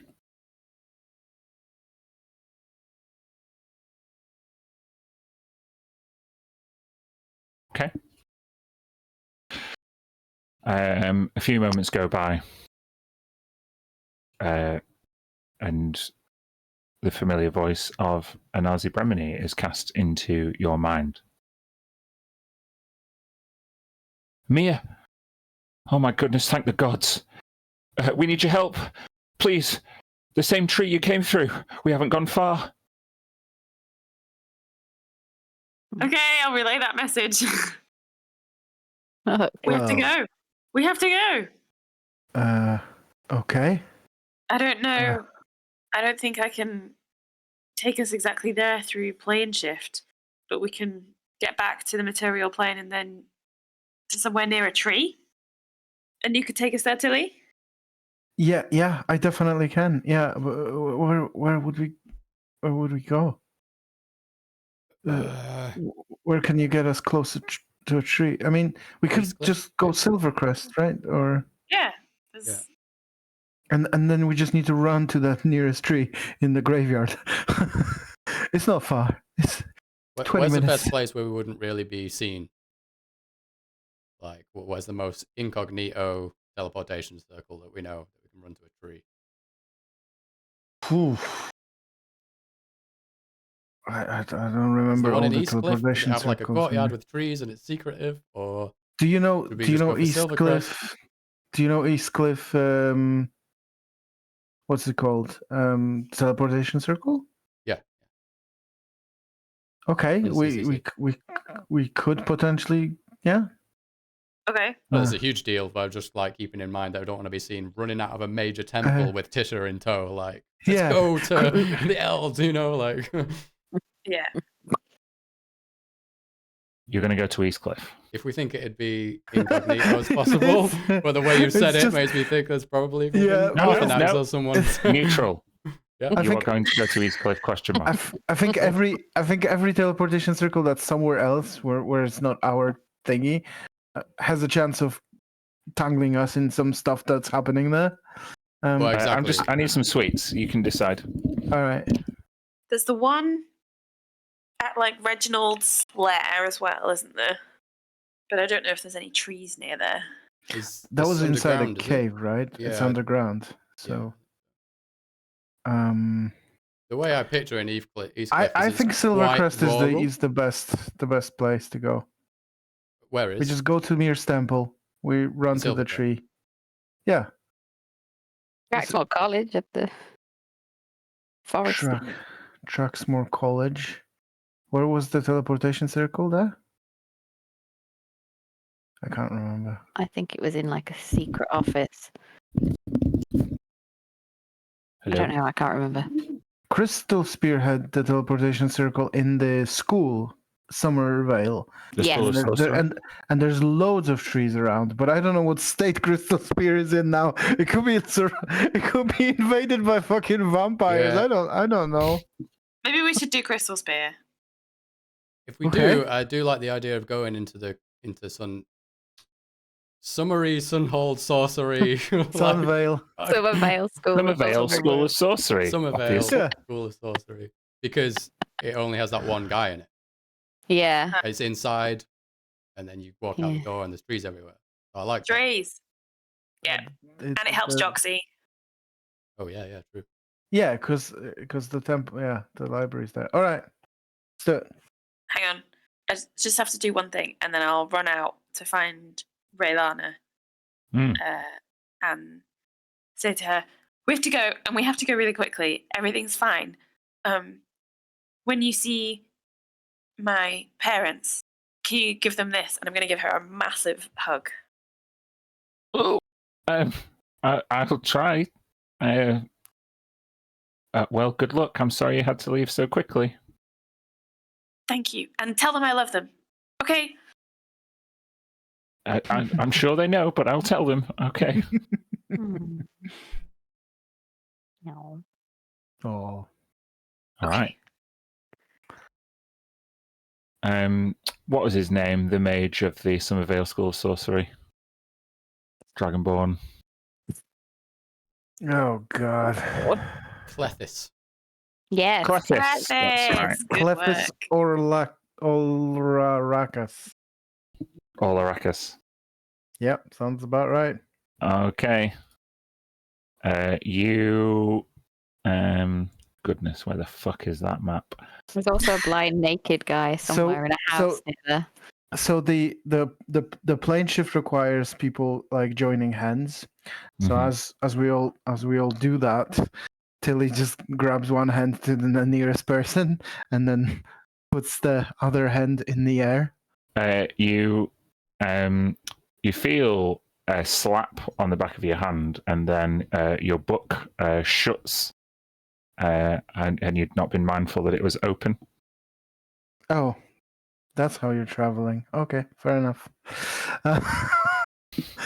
She just says that to herself. I hate this. It's all good, Mir. We could go. Yeah, I'm not going to go to individual maps if we're just going to be jumping around. So here's the Crystal Spear map. Oh, here's the world map. Yeah. Am I casting plane shift, or are you, Red? I can do it once a day. I can do it now if you want. Okay. You relay the runes to Clethis's School of Sorcery in Summervale, and after the minute casting time, you are all transported. You feel the currents of the Palace of Eternal Warmth swell around you, and then in a flash, you are transported to Clethis's classroom. He is there on his own. You are in Crystal Spear in Somerville in the morning, and he is merely scrolling some arcane theory on his blackboard, which it looks elongated and complicated.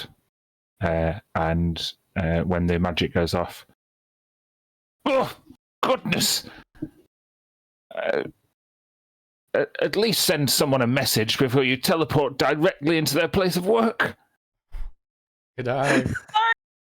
What I'd like to attempt to do is to, just before he turns around to notice us, I'm trying to just grab Tisha's hand and cast invisibility. I want to see if I can do it in time. Oh, let's just make an Arcana check. Spies. DC 16 Arcana check. Yeah. So just quickly grasp, and as he turns around, sorry, Tisha, just trust me. And he'll be like, nice to see you, Clethis. We've got to get to a tree. And then, I don't know, we just run around, just turn around and start running for a tree. Hi, it's nice to meet you. Never seen you before in my life, but you seem nice. It was Marius that I was playing with when she was never here. I am nice.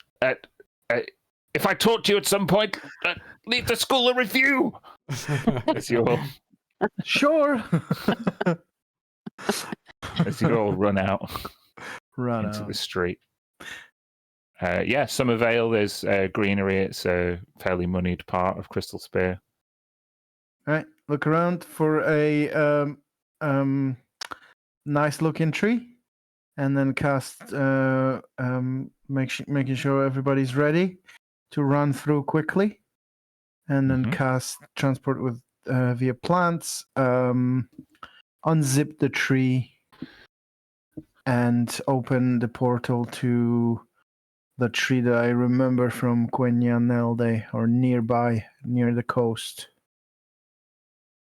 Okay. Now, bear with me. I just need to find some tokens. John, how long am I invisible for? Oh, just as long as I'm concentrating on it. Okay. I was planning to let it go as soon as we jump through this tree. Oh, right, okay. Oh, you just didn't want anybody in the city to see her. Exactly, yeah.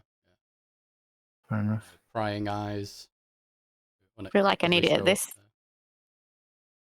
Maybe don't get rid of it straight away. I can cast it at will on one person at a time and just concentrate on it. So yeah, we can use it. Okay. Lucy, was it Giselle that had an item or ability to like see invisible creatures around her within like 10 feet? Yeah. Damn it! Yeah. Why she's not here? Like 10 feet within her. So she would know I'm not crazy. Yeah. It's not dark vision. What's the true sight? True sight. Right, you guys are just going to have to give me a minute because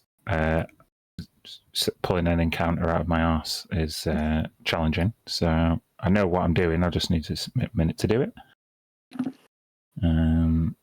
So we are. Break for just a couple of minutes? Yeah. Why not take a few minutes? That'd be sure. All right.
hello. Thank you for your patience during a short break. The party, having gone briefly into the Summervale School of Sorcery, bust out the doors and into the nearest tree before making transportation near Quenyanalde, which is on the very southernmost coastline of the Elven Peninsula. Hurried by Anazi Bremeni's call for aid, you rush out of the tree, and I'd like a group perception check, please.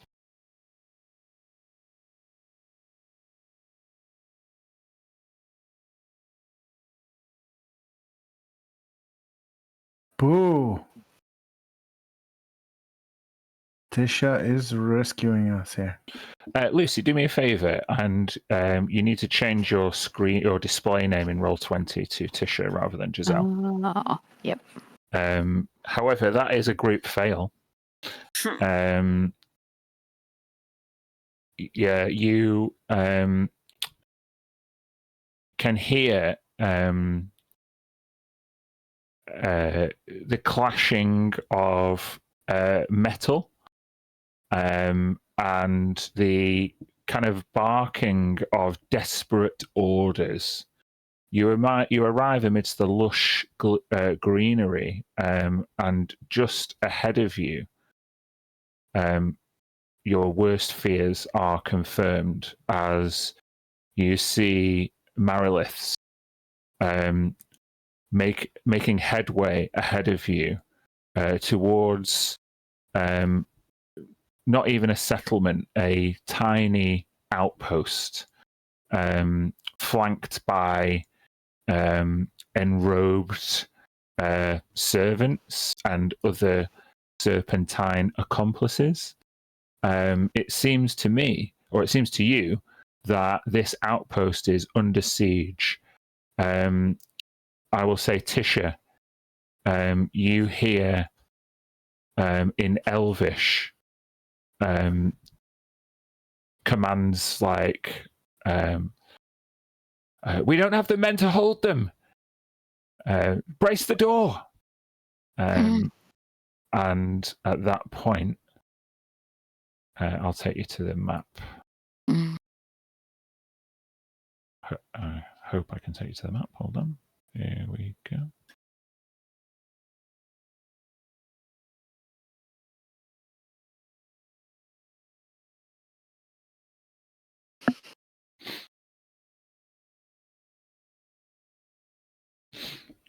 Because you failed your perception check, you don't get the jump on anybody. So you can see these various troops of Mariliths with their own guards advancing northwards across the bridge which was presumably over a river that seems to have stopped flowing. And Tisha, you would see those the origins of those elven voices coming from these three here. You would each recognize them as the three people who you liberated from Silvercrest, Anazi, and her two accomplices. Oh, no. Oh. And where are we? You guys are at the very bottom of the map. Okay. The objective with this one is save your friends before they're Marilith food. So, no. with that in mind, we will go straight to initiative, folks.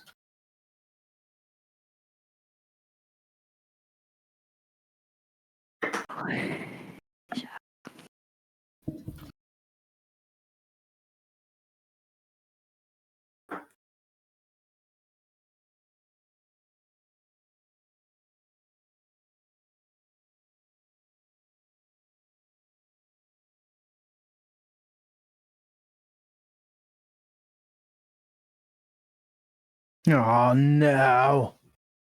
Hate being on top. Give me time. Just give me a sec.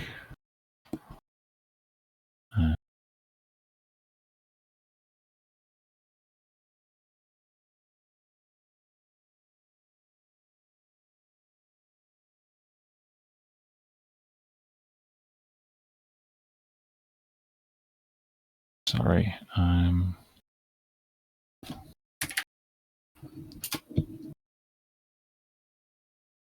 lost a stat block.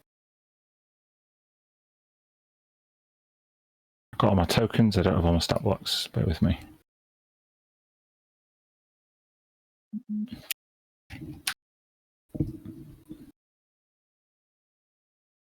There we go.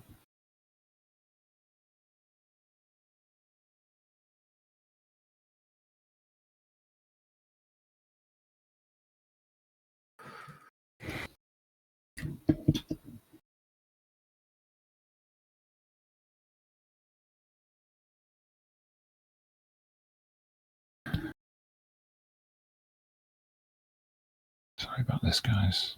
Don't worry, it's all good.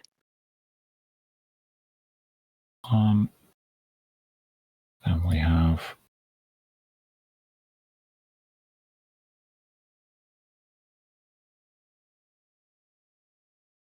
this one.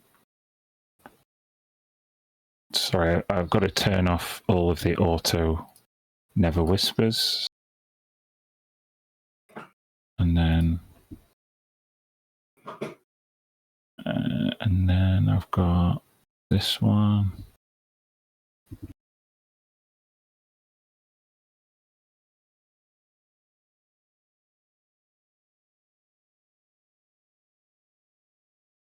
Okay.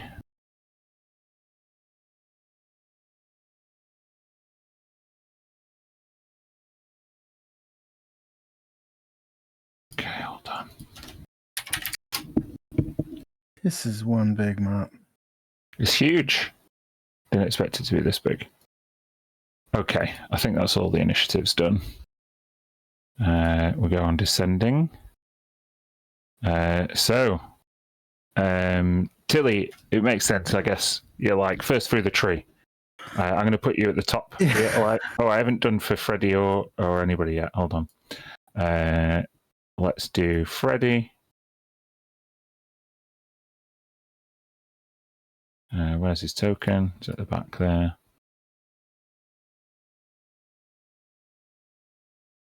Oh, Freddie has got fuck all armor on right now.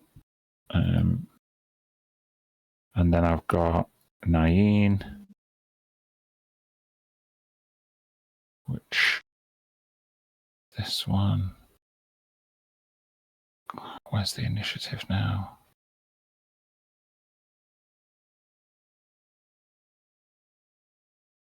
Did that work? No.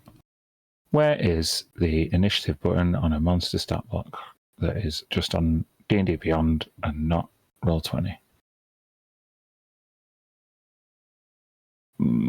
Oh, I got it.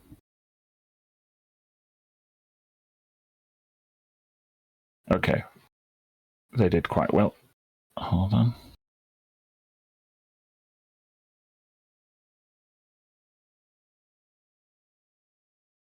Okay, we're good. We're ready. Jesus, thank you for all your patience there. Right. No, it's good. It's good. Yeah. Tilly, you're up.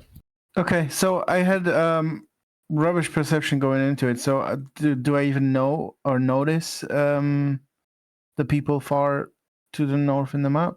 They're probably not your immediate concern. You probably don't see them. Tish is the only one who's heard them. Not a problem. Okay. I'm going to come out and I'm going to say, oh, whoops. Okay. Time for a new trick. I'm going to get closer. Mm-hmm.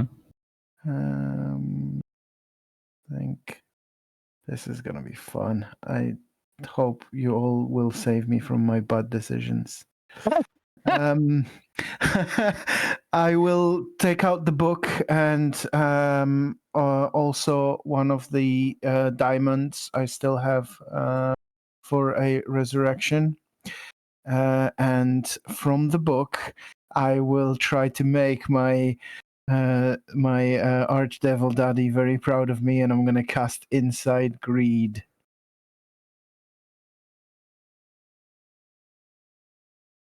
Here, come here. It's a nice diamond.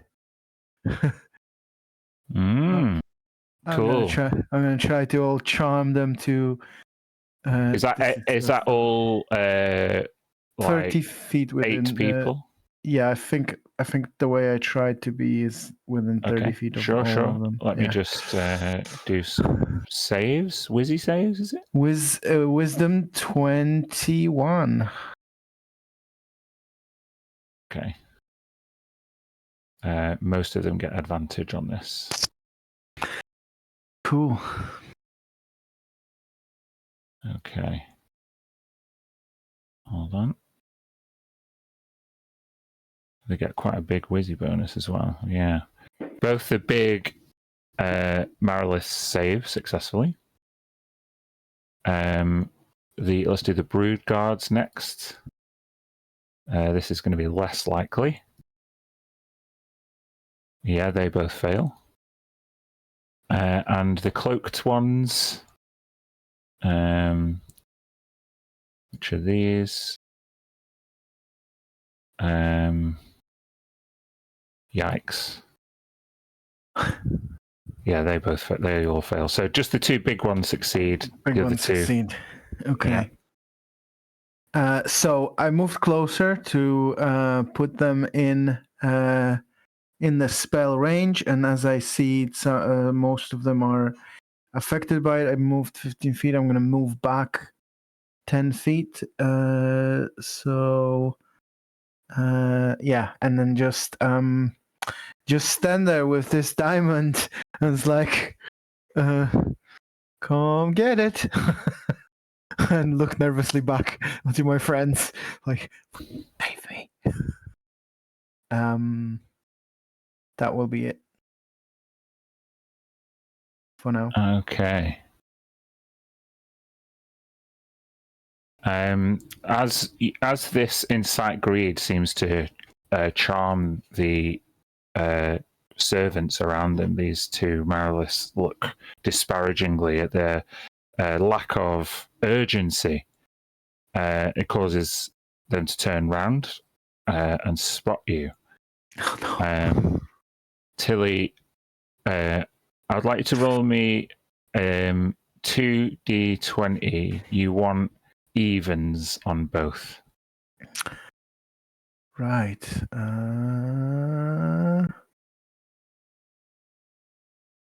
There you go. Got him. Cool. You sound disappointed.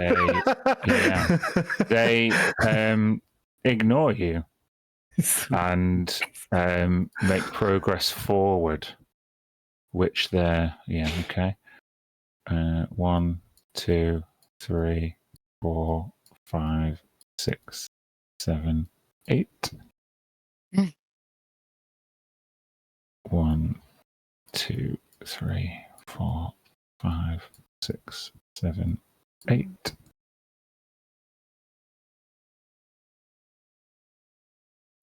One, 2, 3, 6, 8. Lucy, I'd like you to do the same. Just roll me 1d20. You want evens. Nope. Uh-oh. Okay. The Marilith at the head of the queue, approaching the middle island, is going to use Summon Demon. So I would like you to roll me goodness. How do you roll a d3, anyone? /R space D3. We can Yeah. do it how you did with me, 1 and 2 and 3 and 4 and 5 and 6. D6. No, it's I know you could do it that way, but it doesn't relate to. Oh, a D3. Yeah. Okay, yeah, do that. Just roll a D6, Lucy. What does she want? Low or high? Low. Yay! There you Lowest there can be. Okay, here we go then.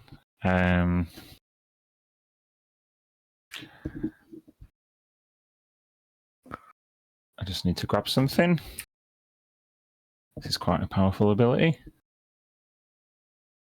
The Marilith rather summons a Glabrezu demon,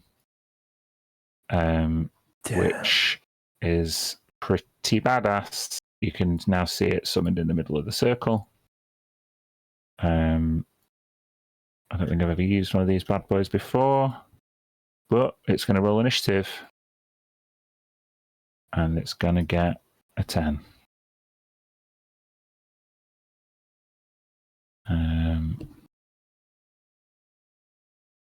Done.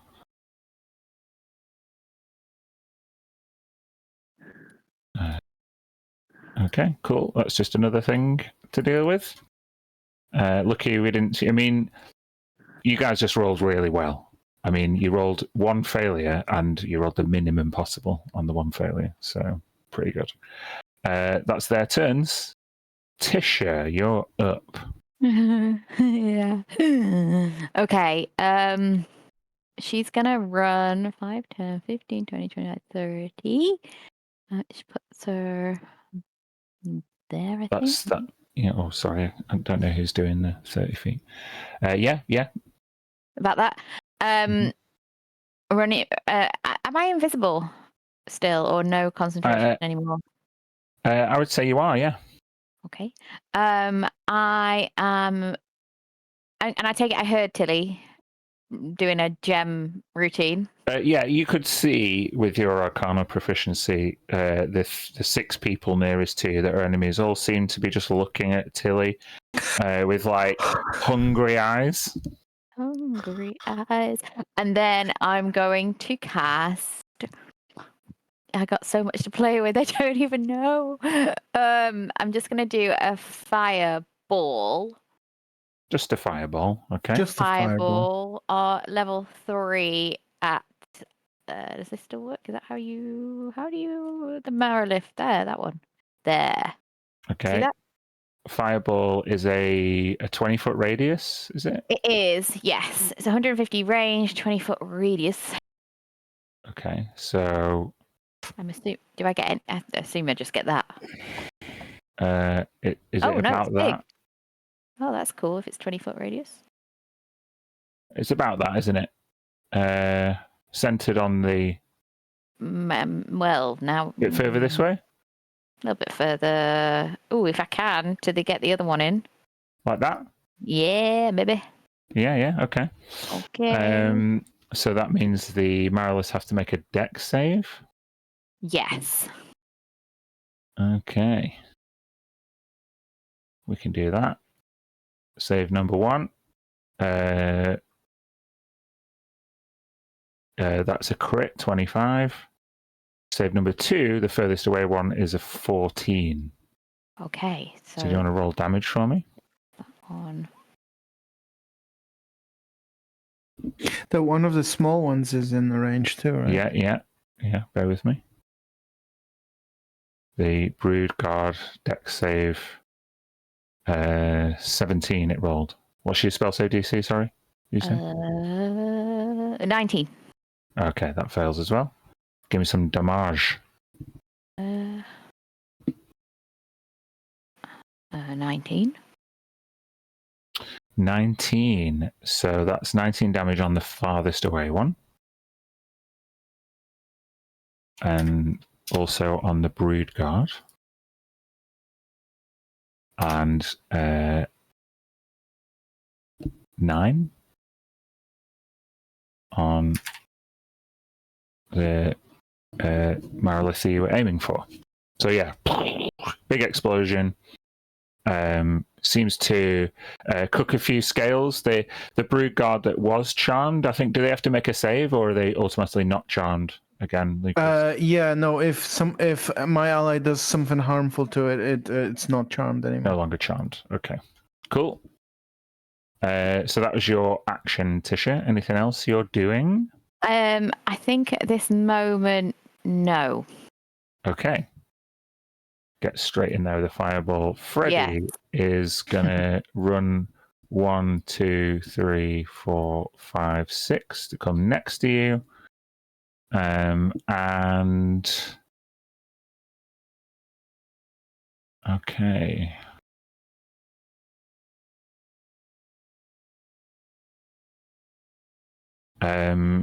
You might see that I created a custom subclass. It's now Freddy's. He is going to use an action called In Loco Parentis.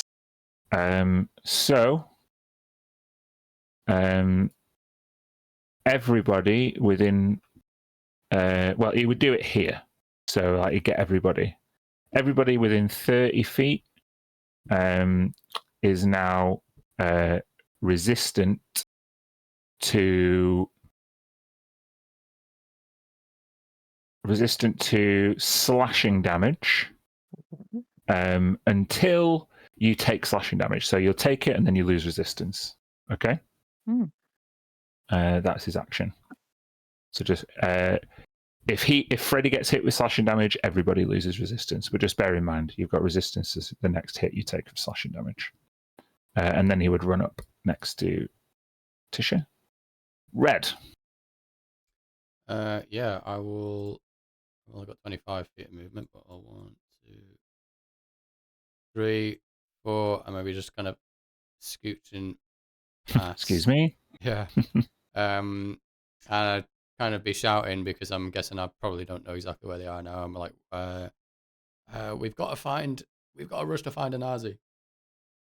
Mm-hmm. And do I want to just dash forward? No, I better not go too crazy.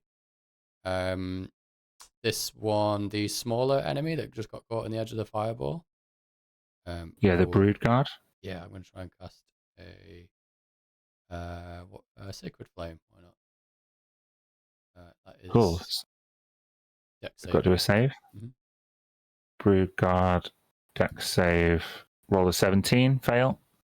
Yeah, it's actually a 22 save that I've got. Just doesn't read. 19 radiant. Cool. This particular brood guard now, after being pelted with magical fire, is now overtaken with radiant fire, and they're just like squealing. They look real bad. Yeah, sweet. I'm just kind of assuming that, like, being very familiar with charm magic, it's not like I can get an idea of what's going on with these other ones, right? With your Arcana proficient, right? Yeah. Yeah, you can see that they are enchanted. I've got a few charm spells. Right, that'll be it for now then, I think. Okay. Then Nain is going to 1, 2, 3, 4, 5. And she is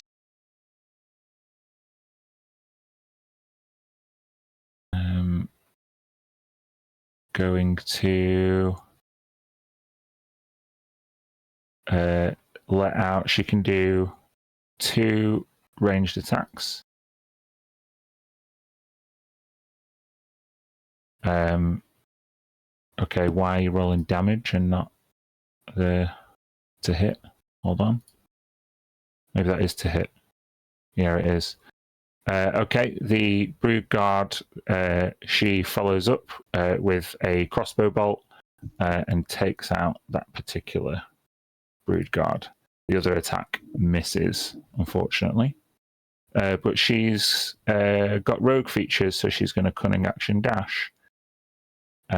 Listening to what Red said, she's going to try and get ahead of the game. 1, 2, 3, 4, 5, 6. I'm going to try and pass through the trees. Okay. It's now the Brood Guard's go. The Brood Guard here is charmed, so has to use its movement to come up to you, Tilly. Yeah. And do what? You just stand there and look at the gem hungrily. Okay. And Yeah. do nothing else. Oh, yeah. So that one goes there. This Brood Guard is going up here. 1, 2, 3, 4, 5, 6. That's the end of them, I think. The one that came to me can make another wisdom at the end, save at the end of its turn. Thank you very much for reminding me. Let's do a little whizzy. No, they failed. Mia. Hi.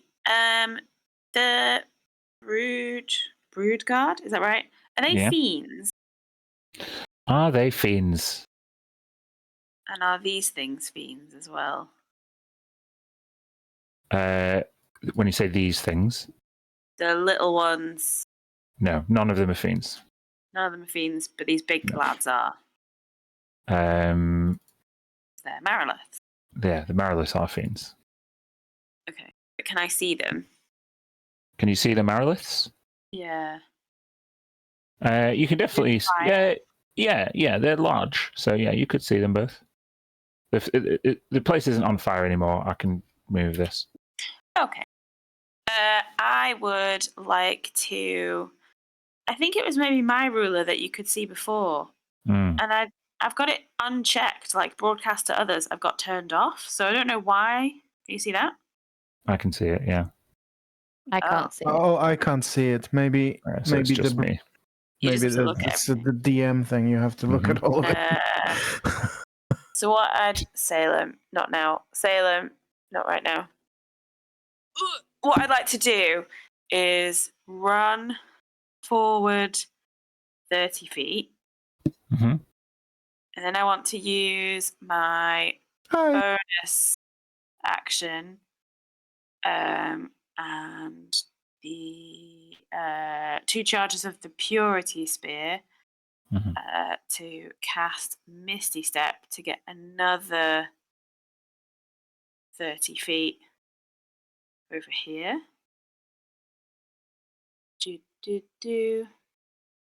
Here will do. Yeah. And then I'd like to use my action to what's it called? To do Arcane Abjuration, my channel divinity, which is turn the undead, but you can use it on celestial elementals, fays, fiends that can see and hear me. So they've got to make a wisdom save. Shit, indeed. So the ones that can see, it'd be just these 2 nearest ones. The 2 big boys, yeah. Yeah. So what's the save? Wizzy save DC 20. Woo! Both pass. 27 and 20. Oh, yeah. Fine. Sorry about that. No, you're not. Okay. Well, I used every little teeny bit of my turn. So that's it, thanks. That's fine. There is a different kind of Yuan-Ti ahead. And they are going to do something cool, hopefully.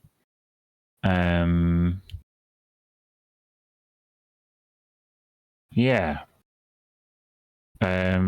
You see them cast some kind of spell, if you can see this. Mir, you would just about see it. And the bodyguard, Rena, drops her weapons and just starts walking across the bridge. 1, 2, 3, 4, 5, 6. That is the end of that turn. Anazi steps forward. And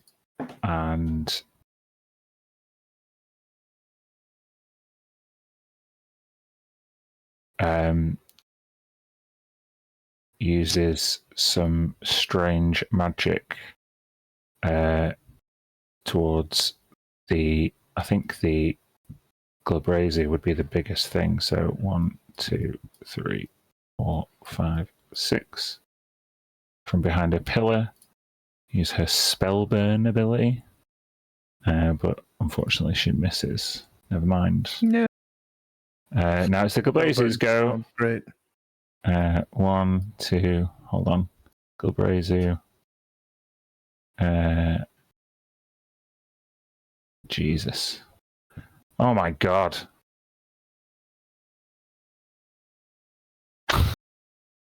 What are the chances of you summoning a demon that could also summon demons?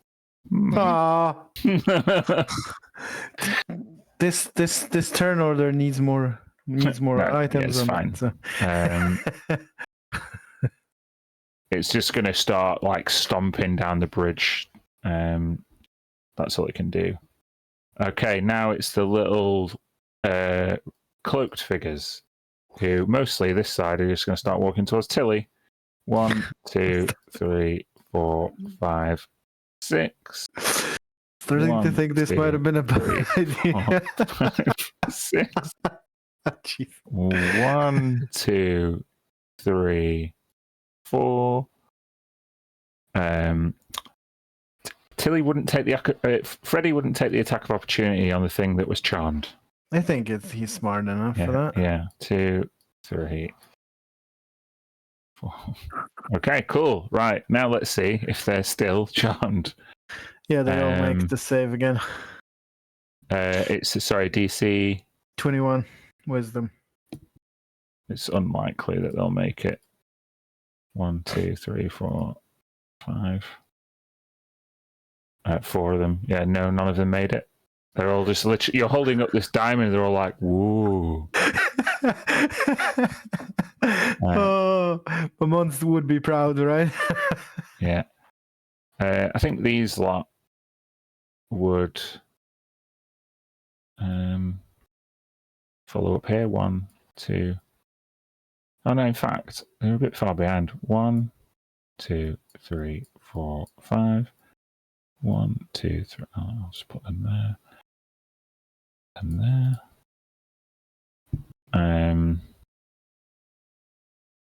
What can they do? They can't do fuck all. Okay. Right, that's their turns.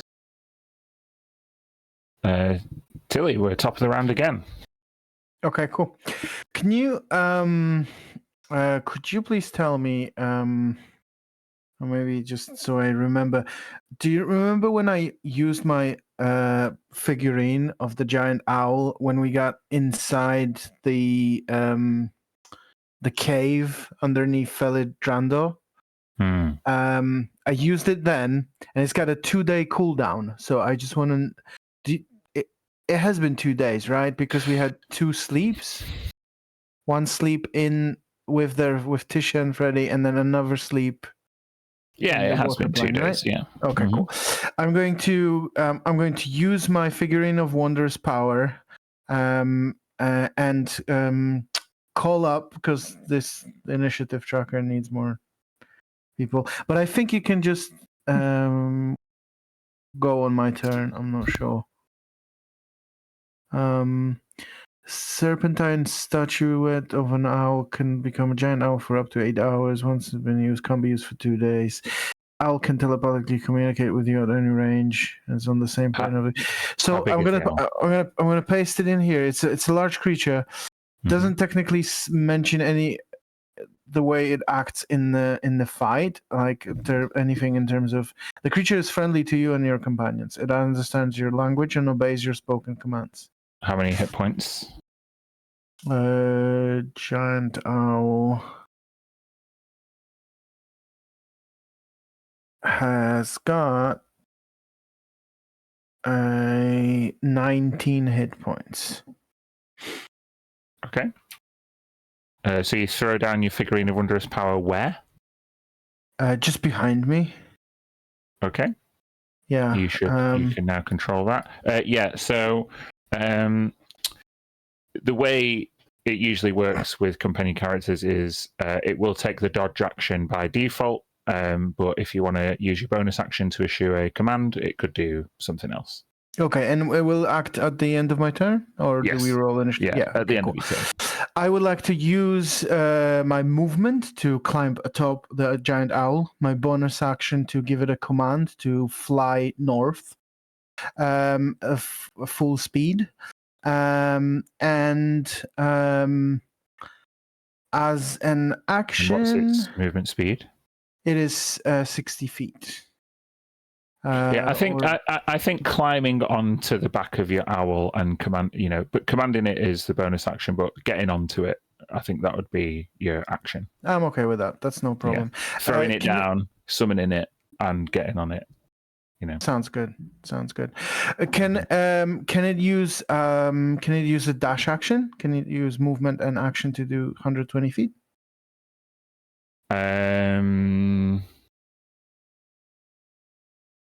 Yeah, it can.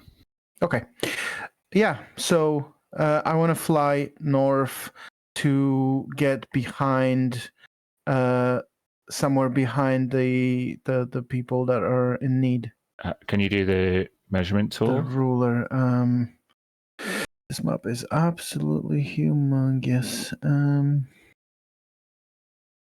Okay, so I don't think you're getting all that way with 120 feet. No, definitely not. I'm only getting somewhere above the trench here. To start with, that's my goal. And okay. all these people just look up as the diamond flies away. Come here! This way! Come get it! Do they remain charmed even if you go away? I think so. The spell, you can go back and take a look. The spell only says that when I cast it, it works on each creature within the range. After that, it doesn't. It doesn't say. It just says, while charmed this way, a creature can do nothing but use its movement to approach you in a safe manner. Cool. They just gormlessly look at this diamond as it flies off on the back of a owl being ridden by Tilly. I love it. Okay, it's Marilith time. This one's going to move up. 1, 2, 3, 4, 5, 6, 7, 8, about here. This one's going to move up. About this far. This one is going to turn and deal with you, Mia.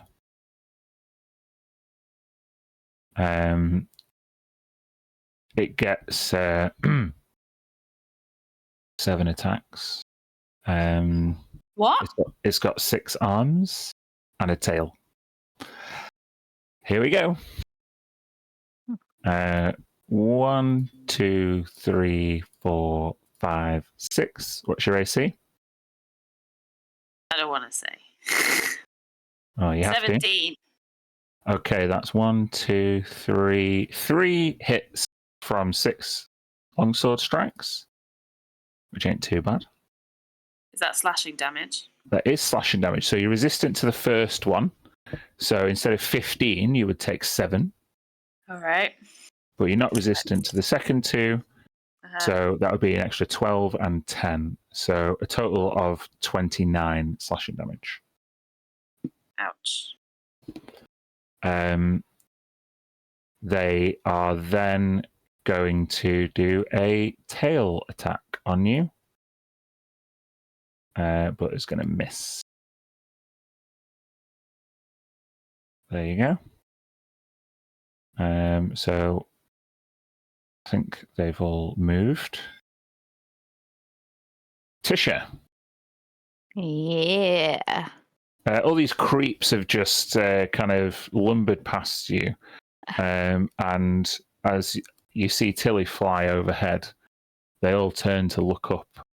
It's very strange that they're not paying attention to you, but they all seem enchanted in a particular way. And they're the ones, no, that's fine. They're behind me, right? So I'm going to move over to here. Can you see that? Yeah. 30. Okay. So about, is that about there?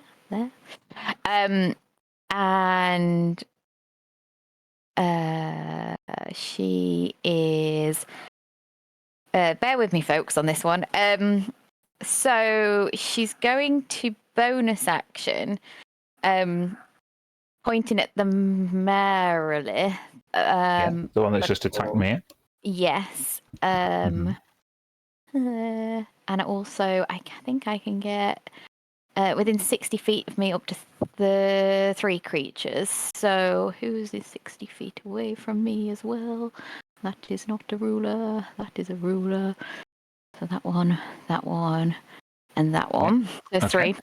Okay, so Tisha gets closer, and she kind of strides to. She's not like a energetic. She's not like she used to be, like in terms of like quick go go go. She's kind of got like this inner confidence with like her like what she needs to do, and only really Mia will see this, but she'll take a deep breath, and anybody seeing sort of the front of her will notice this deep breath, but also one tear, a blood tear coming down like from her eye. And basically she is going to curse with the curse of the boiling on those 3 creatures. Yes, that's what I'm going to do. Do they have to make saves? They do, yes. Now, Blood curse of boiling. Yes. It's Constitution saving throw. I'm assuming that's 19 based on my other things, but I don't know. Yeah. Your spell save DC, yeah. Is that? Sounds about right. Yes, it is. Yeah. So the Merilith, crits for a 30. The other 2, here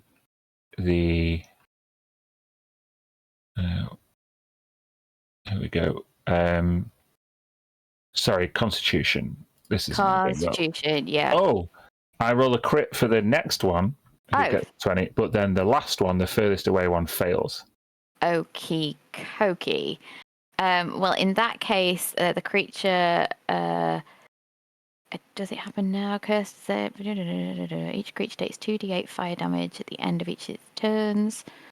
If extended at the end of each turn, on a failed save, it takes 2d8 fire. So I don't think it does anything yet. I think. No, but you would see Mia as Tisha extends a hand with a blood drop on the end of it.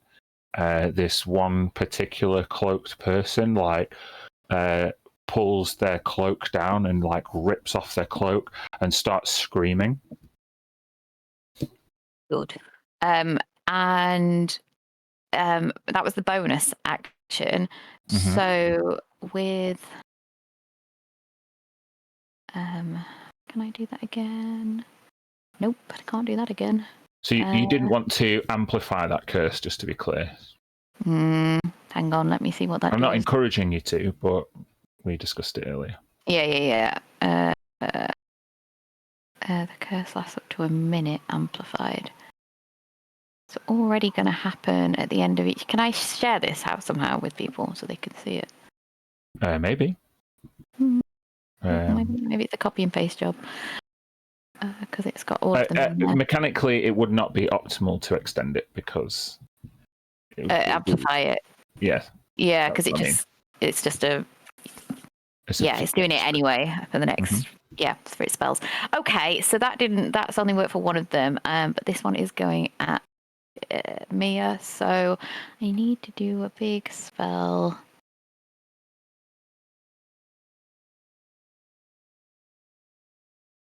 I'm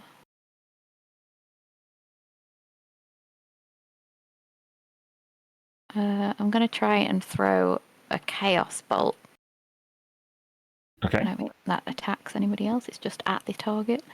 You hold range spell attack against the target on a hit. All right, I'm going to do that at level 2 for now. Right, do I just cast that? This is how I remember how to play. Yeah. Okay. It should be on your actions. Oh, there you go. 25 to hits. Excellent. And then damage. Oh, that's great. I think you have to. Do you have to choose or roll for the chaotic energy? It says, on a hit, the target takes 2d8 and 1d6 damage. Choose one of the d8s. The number rolled on the die determines the attack damage. What did I roll on the die? A roll on 2d8, you rolled a 1 and a 2. So I get to choose acid or cold. Well, I will choose acid. Okay, and then for 2d6, you rolled another 1 and a 2. So is it 3 acid damage? Yeah. Yeah. Let's go with it. Yeah. Okay. I think it's 6 altogether, though, is it? Is it? You get the 2d8 2d8 plus and the 1d6 1d6 damage in total, but the type of that damage is determined by the dice. So 6 roll. in total. 6 in total. That's what I'm thinking. I'm Okay. pretty sure that's right. I don't know. Seems right to me. Okay. That's So not a lot of 6. damage, though. No, not a lot. It's like a blast from the past, this spell, because back when you It used was to use still it, confusing back then. Yeah. Mhm. It says if you roll the same number on both d8s, but I didn't, did I? No. No. Okay. No. Right, fine. That was silly, but never mind. We're there. No, we're learning. Yep. Okay. Okay. It's chaotic. It's Freddy's go. He is going to try and follow you up here. 1, 2, 3, 4, 5, 6. He's gonna Ray of Frost, the Marilith, which is 4d8 cold damage, which will hit for 13. Not that much. Okay. Just double checking. Have I got anything else? Haven't really got all of Freddy's spells ready. Don't worry, I'll fix that. It is now Red's turn. Okay, so I'm going to try something here. Not measured the exact distance, but I want to make a gamble of it to see how far we actually get. I'm going to use the eagle whistle. Mm. Description. So, eagle whistle. So, if I blow it continuously, I can fly twice as fast as my walking speed. So that is 50 feet of flying. And then you can blow it. You can blow it continuously for a number of rounds, quite a few rounds. As long as you don't have to like interrupt your breath, basically. So it doesn't need an action, basically. It's like as long as I can blow the whistle and use the charge, then I can fly 50 feet essentially. So 1, 2, 3, 4, 5, 6, 8, 10. And then can I dash while I'm using that for another 50? So the eagle whistle is your action, is your bonus action, and then you'll be action. It doesn't require an action to use. You just have to keep blowing on it, so it's like to use a charge to replace. From how I'm reading it, anyway, I'm pretty sure that's right. Yeah. Sure. So, 4, 6, 8. So I get about as far as Tilly. So that's my action, and then I still have my bonus action, which I'll use to cast Far Step. No. Far Step. I'm gonna try and get Frost.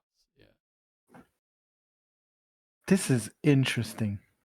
Because technically, the I moment you start casting, you start falling. Unless it doesn't use variable component. I can do something about that. Check it out. The feat that I got last time. I'm going to use a sorcery point. Whoa. So to you can ignore do the it as a variable subtle component. spell, so it's no somatic or verbal component. Didn't know you had fucking sorcery points. Yeah, I just got 2 of them last level just up. got the meta magic of that. So, nice. I love it. You don't stop whistling. Yeah, basically. I mean, hopefully I'll land on the other side. That's the idea. So it's up to 60 feet. Oh, it might be actually. Mark off the spell. Yeah. So, whoa, 1, 2, 3, 4, 5, 6, 7, 8. No. 8. No, that'd be 100. So it'd be there, right? Sorry, no, it's 12 spaces, so I can just get to the edge. Yeah. Okay, now. Confused from all that 10-foot nonsense we had in the flipping. Yeah. It was nonsense. So I should just be able to just land on the edge, basically. Wow. And then I concentrate on that. I love it. I just look around. I wasn't assuming that I could actually see anyone like really from there, but I thought there's a big building over there. That looks like the way the siege is going. So I just get over there and I'll clamber onto that edge, and that's it. Yeah, and you can definitely see people to the left of you now, people who you'd recognize. Yeah, cool. Perfect. Okay, then it's Naeem's go. Naeem's going to use a movement to go through the trees. 1, 2, 3, 4, 5, 6, and then bonus action dash. 1, 2, 3, 4. Because she's stayed in cover, I'm going to say that she's hidden, and I'm going to do some sneak attack on some other fuckers. Nice. So. Oh. Not good. No. Hold on. What's your curse, Lucy, again? Curse of the boiling.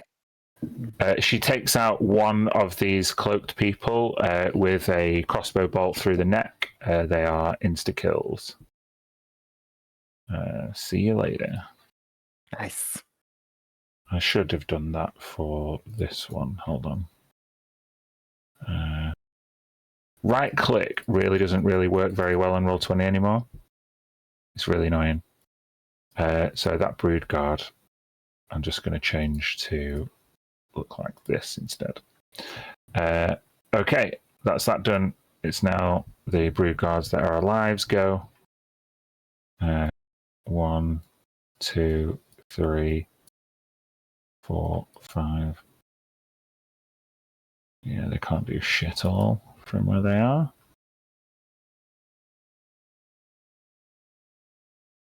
But yeah, that one moves up. I think that's the only one that's left. Yeah. Mia, you're up.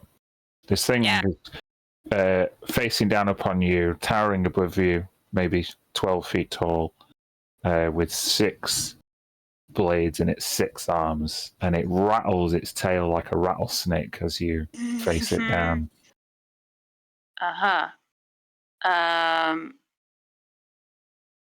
Oh, I hope this works. The last thing it did was try to hit me with its tail, and it failed. So I want to catch its tail, look up at it, and say, "You don't want me. You want him," and point to his Marilith mate who's just on the bridge. And I'm going to cast Dominate Monster. Cool. On it. And it's got to make a Wizzy save, but I'll tell you what, it's going to roll a natural 1. Yay! Nice. Sorry. It is dominated. Yeah. Cool. It's going to attack its buddy. All right. Yeah. I've given it a simple and general course of action, I think. Yeah. Nice and then I'm going to move forward. 1, 2, 3, 4, 5, 6. That's it. Okay. This one is going to maintain concentration on its spell. That's the Mind Whisperer. The Anazi, what's she going to do?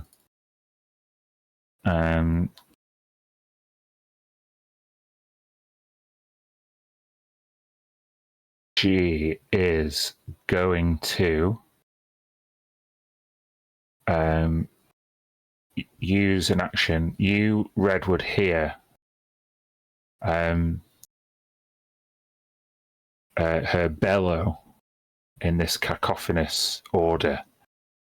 I am a Nazi Bremini, and you fiendish abominations are not welcome. And the sound resonates in a cascade of frightening sound, and thus every enemy within 300 feet of her needs to make a charisma save. 300 feet. Good luck doing all the saves. Yeah, so I'm just going to start nearest and work my way out. So the Glabrezu is... hold on 1 second. It's a charisma save. The Glabrezu saves. The... I'll do the Marilith next. The Marilith fails. So this Marilith in the middle is now frightened of a Nazi.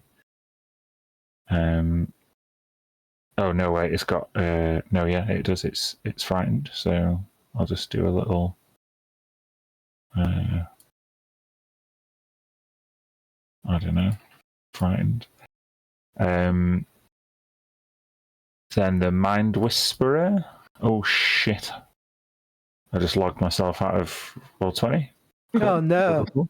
Have I lost all my stat blocks? Yes. Oh. Cool. I just clicked the wrong tab. All right, cool. Well, fuck me. Talk right. amongst yourselves for a second. Give me a sec.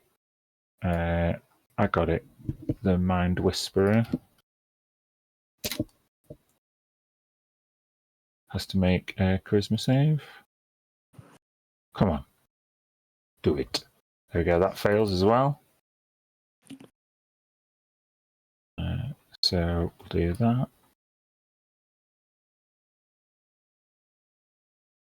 that.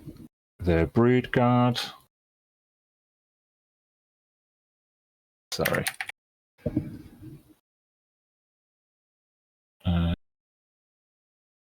Brood Guard ain't gonna get it. No. Brood Guard is scared.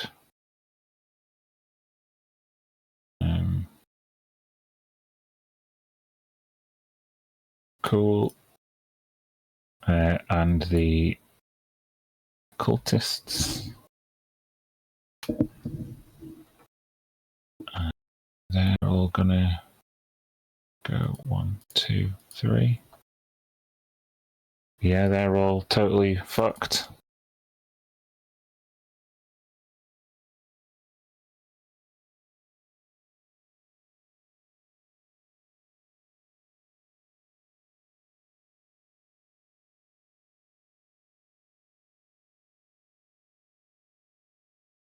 And this one, I'm just going to make it up to there because fuck doing this for another half an hour.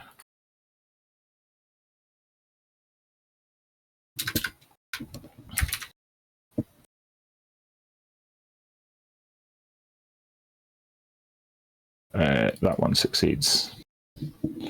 Okay, so yeah, all of these, apart from the Glabrezu, all of these enemies on this kind of central circular hub seem to like put their hands to their ears if they have ears and quiver.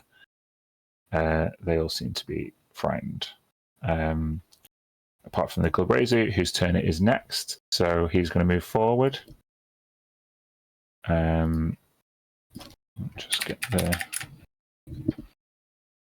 stat block for this one. Yeah, the Glabrezu steps forward, and you see Anazi's bodyguard, Rena, get attacked. It's got a Glabrezu, as you might be able to see. It's got 4 arms, and the upper arms are like pincers, and the lower arms are like normal fists. So it goes in with its pincers for a couple of attacks first, which both are going to hit, unfortunately. It takes the Rena takes 28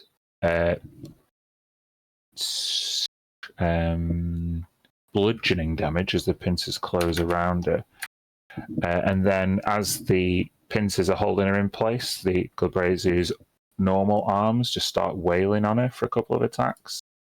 But she's going to roll a natural one for both attacks, so cool. I'm going to say Rena like kicks her legs out and like blocks the 2 attacks with her feet, being quite nimble. And it's now the cultists' go. Give me a second.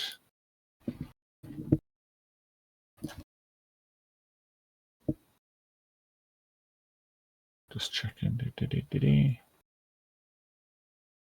Right. So these frightened creatures here cannot move voluntarily closer. I'm going to say they take a few steps back. And they get to repeat their save, but doubt they're going to make it. Yeah, they don't. These ones, Mia, this one. Oh, Lucy, at the start of the turn, did it? Yeah, it's the end of the turn. 2d8 fire damage, end of turn, and con save. Okay, bear with me 1 second.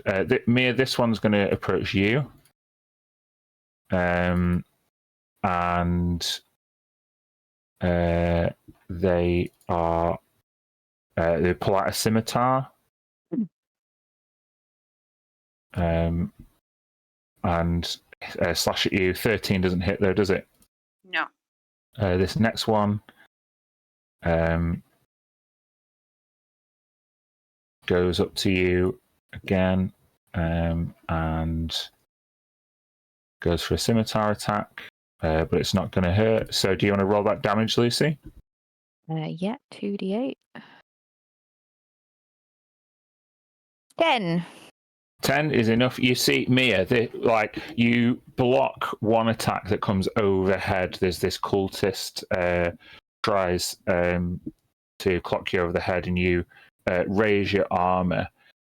You feel exposed for a moment as this other cultist comes to drive their scimitar through, but they seemingly throw their scimitar down, and as you look up at them, wondering how on earth you've not been skewered, you can see their skin boiling, and it melts off their bones as they set on fire and collapse and die in a smouldering pile of skin and boiling flesh. Tisha. Yeah. Okay. Tilly. You're up. So the 4 down there, I think they're just gonna go. Oh yeah, sorry, I missed them. Follow me. Yeah, they're literally just going to be walking up this way. So you can Trying to make catch the bird. save for all of them if you want. Yes. It was wisdom, was it? Wisdom 21. Yep. They literally have to roll a natural 20. They do get advantage, but no natural 20s there, so they're all still charmed. Okay. So here's what I want to do. I want to use my bonus action to tell the eagle to fly over the Glabrezu, like 60 feet above it. With the full movement, should be able to do that. 60 feet towards it, not 60 feet above it. So, I mean, I want it to be as above. So 50 feet, it can do 120 with total a dash movement action. with a dash action. So okay. can I make it fly that? What would be the if Pythagorean 55 is the B leg, and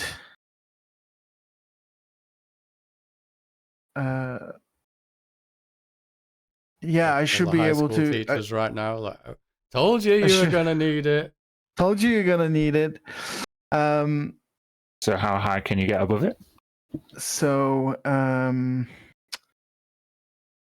it's 55 is the B leg, and the C would be the maximum of my movement, and I need the A leg. So the maximum of my movement is 120 feet. So I could technically get 106 feet above it. I don't want it to be that high. 60 feet above it is fine. Okay. I want to. So that's my bonus action, and it will start doing this at the end of my turn. However, I want to hold my action to when it gets over the Glabrezu. I want to jump off, and I want to use my action to wild shape in the middle of the air. Cool. Yeah. So what do you wild shape into? Let's see. Oh yeah. Right. Oh man. No. Okay, so in the middle of the air, you're falling. How far did you say? 60 feet. 60 feet. Okay. So first of all, your elephant has to make an acrobatics check to check the landing, which is Superhero dexterity. landing from the elephant. -1 dexterity. Cool. It ain't landing properly. Looks about right. So, you're going to land. You're a large creature, right? An elephant. Give me a second. Huge. Huge. All right. Cool.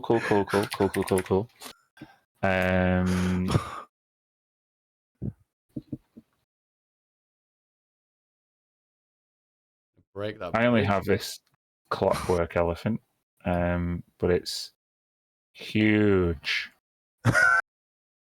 Okay. Give me a second.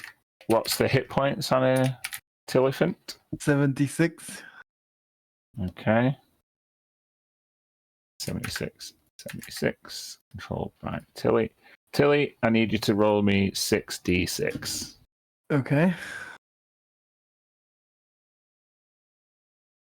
23. 23. So, as you jump off the owl and use your wild shape to turn into this huge elephantine creature, this pachyderm plunges towards the rock. You take 23 damage. You are prone, but you land on the Glabrezu, who will also take that 23 damage and also be prone. So we just, I'll just put you there if that's all right. All right. The integrity of this bridge is severely impacted as an elephant lands on it. You hear the greed spell is gone. Sorry. Concentration just dropped. That's fine. R.I.P. Freddie and Tisha. But yeah, this bridge cracks majorly. I'll just keep Tilly over here, out of the way. The eagle is still there, or the giant owl is still there. Cool. I think you should be able to control that token. Yeah. Right. Cool. Awesome. Anything else you can do with your turn? I don't think so. No, and the owl, if it's not being told what to do, it'll just kind of fly around. But yeah. I can speak to it telepathically, so let's just leave it there in case I want to use it. Okay. So first things first, Mia, you're charmed or dominated. Marilith is going to make a beeline for the one you've told it to go and get. Yes. 1, 2, 3, 4, 5, 6, 7, 8. It'll probably take the dash action. 1, 2, 3, 4, 5, 6 means it can't attack it just now. Given that it's not attacking it just now, this one would also would be moving at the same time, so it's not moved into its area and then moved out. This is happening simultaneously. But yeah, this wouldn't take the dash action necessarily. This one's frightened, so it's not going to do anything until the end of its turn, where it can repeat the save. Which it should. No, it still doesn't. No, it does succeed. Sorry, it does succeed. So this one's no longer frightened. Cool. Tisha. You see this Marilith slither past Mia, past the exploded corpse of the cultist that you cursed. What are you doing? Cool. Okay. Tisha is going to run to. Well, walk to Freddy. She's not running. And she will put a hand in his hand, and she's going to cast Thunderstep. Cool. Which allows her to go 90 feet away. There is damage for people within 10 feet, but I don't think there's anybody within 10 nobody's feet, within so 10 feet. It's just the movement we're going for. So she's going to move 90 from here to about there, if you can see that. Yeah, cool. Let's move. Cool. I mean, there's Freddy next to you. Oh, you're taking him with. I'm taking Freddy. Yeah. And then she's gonna sorcery point. Oh, she should have done that before. Sorry, prior. Sorcery point quickened. Okay. That was going to be the bonus action. Quicken Thunderstep. They quicken Thunderstep, and then I've just got an action which I'm just going to throw a cantrip at something, which is going to be. Who am I going to aim for? Let's go for the Merilith.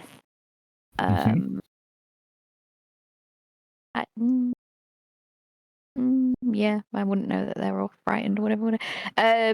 Just a firebolt. Yeah, sure. A 15. Does not hit, I'm afraid. No, that's fine.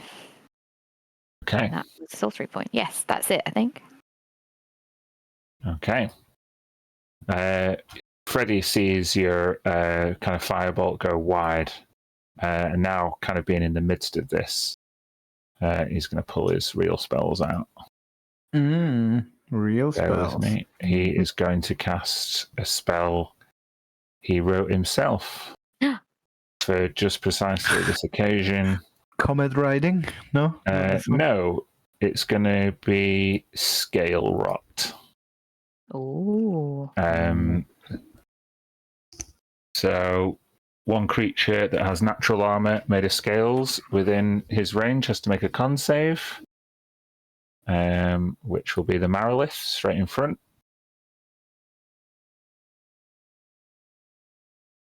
It fails. Oh no, it gets advantage. It passes. Sorry, Freddy.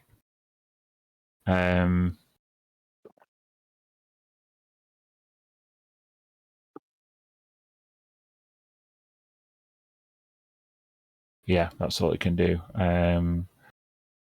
He as he does this scale rot spell, the Marilith like shrugs it off, and he's like, "Oh shit!" And he just holds Tisha's hand like even tighter. That's the end of his go. Red. Okay, so I'm just going to use, since I'm concentrating on it, fast step, which was 60 feet. Yeah, so quite easily able to get like over here. You can see. I think as the elephant had Rena, as the elephant fell, the Glabrezu had Rena in its claws. I'm going to say that it still has Rena in one claw as it lies like partially under the elephant. So Rena's like struggling to get out of these pincers. And Anazi is there, and you can see Anazi's eyes glowing kind of like faint white with ancient elvish magic. Awesome. Well, I don't think I've got much chance of like using strength to get her out of the grip, but I can try dominate monster. On the Glabrezu, please. Yes. Okay. Got advantage since we're fighting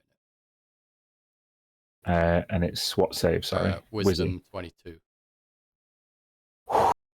advantage. Wisdom 22. I rolled as 26. Success. Okay.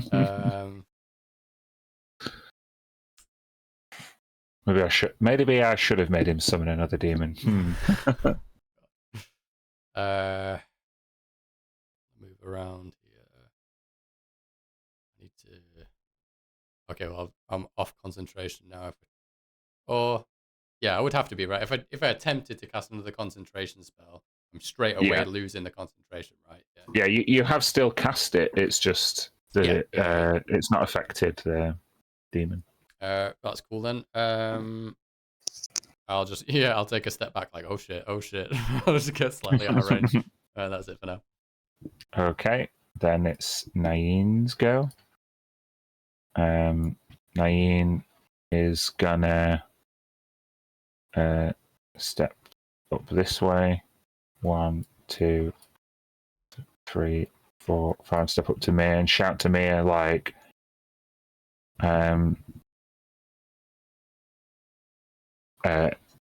she like gets down on one knee. She can see your kind of dominated Marilith kind of slither back, and she looks back towards these guys who all turn to face you both, and she shouts to you, Mia, "I'll hold them off. You go!"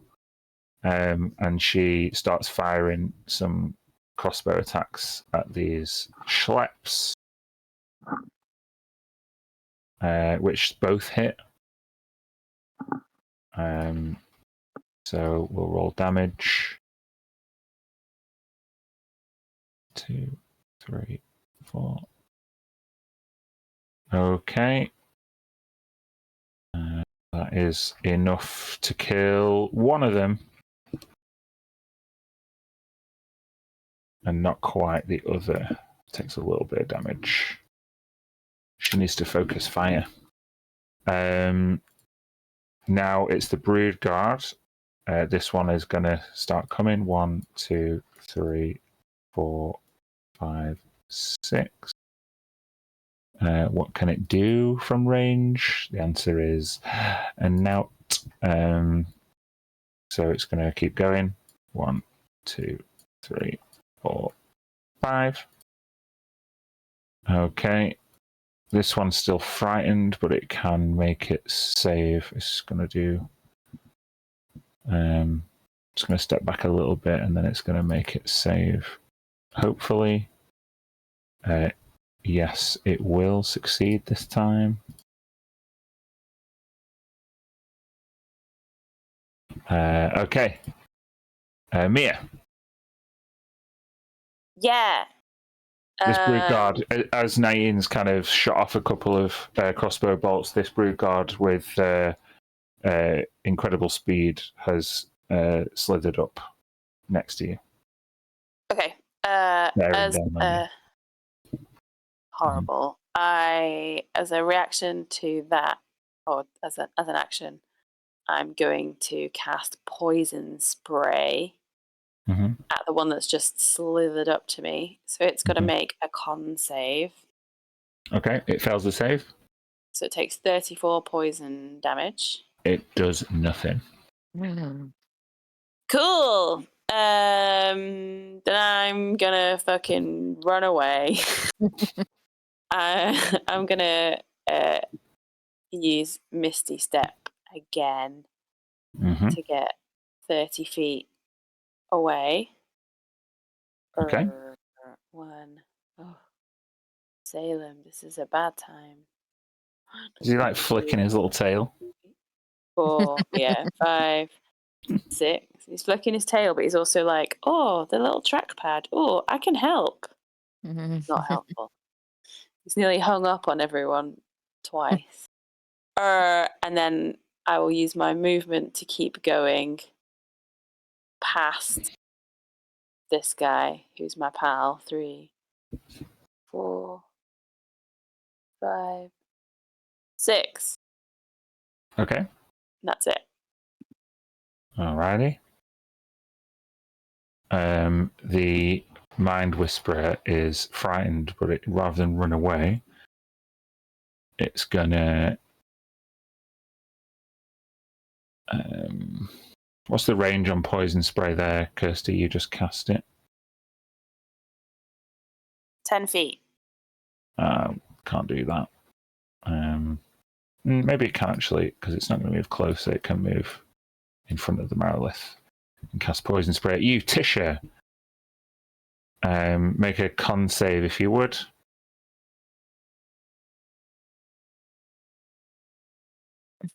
You pass, so fuck me. Right, that's that one done. Anazi looks towards you, Red, and quickly says, in still this kind of like arcanely amplified voice, thank you for coming so quickly. Did you bring that elephant? Yeah, that's us. That's us. She is then going to try and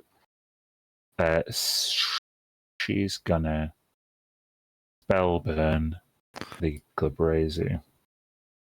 Is it going to hit? Yes, it just hits. Cool. Anazi, you can see she casts you can see she does a somatic gesture for these really elegant and intricate elven runes, ancient elven magic, and then she punches through this pattern of runes, and it's like little fireballs that all head towards the Glabrezu. It's actually force damage that it does, and it hits the Glabrezu for 31 damage. Damn.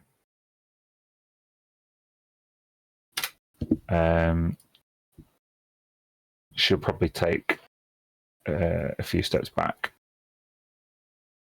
here. Okay, because now it's the Glabrezu's go.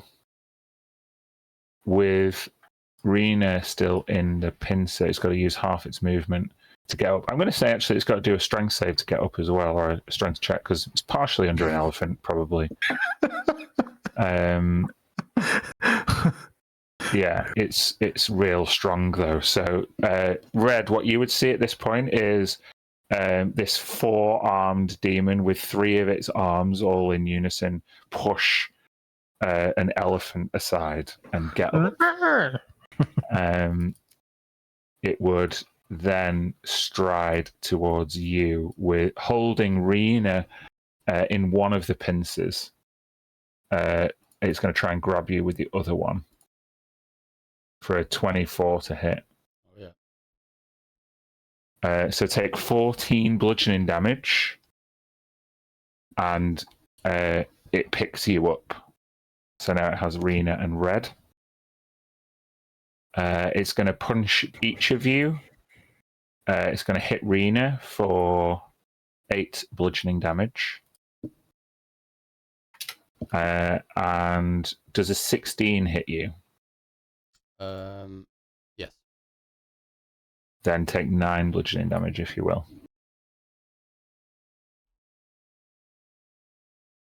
So you both there, grappled. Does that look like it left my area? Yeah, it did.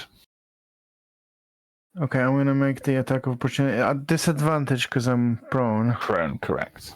Let me just do that. It's a gore attack. Oh, 13 wouldn't not hit. No. Okay, cool. No. Okay.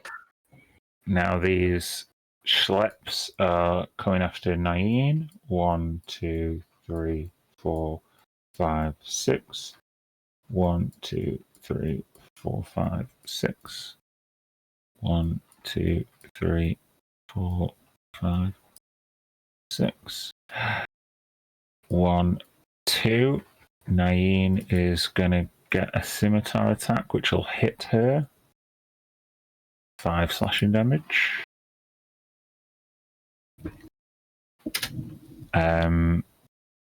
That's that. These ones up here are going to just not do anything until the end of their turn, in which case they're going to try and not be scared. One of them's going to succeed.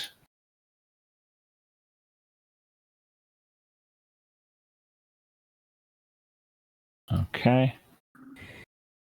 Tilly, you're up. Oh, sorry. Did you move the dudes that used to be greeted, or? Yeah.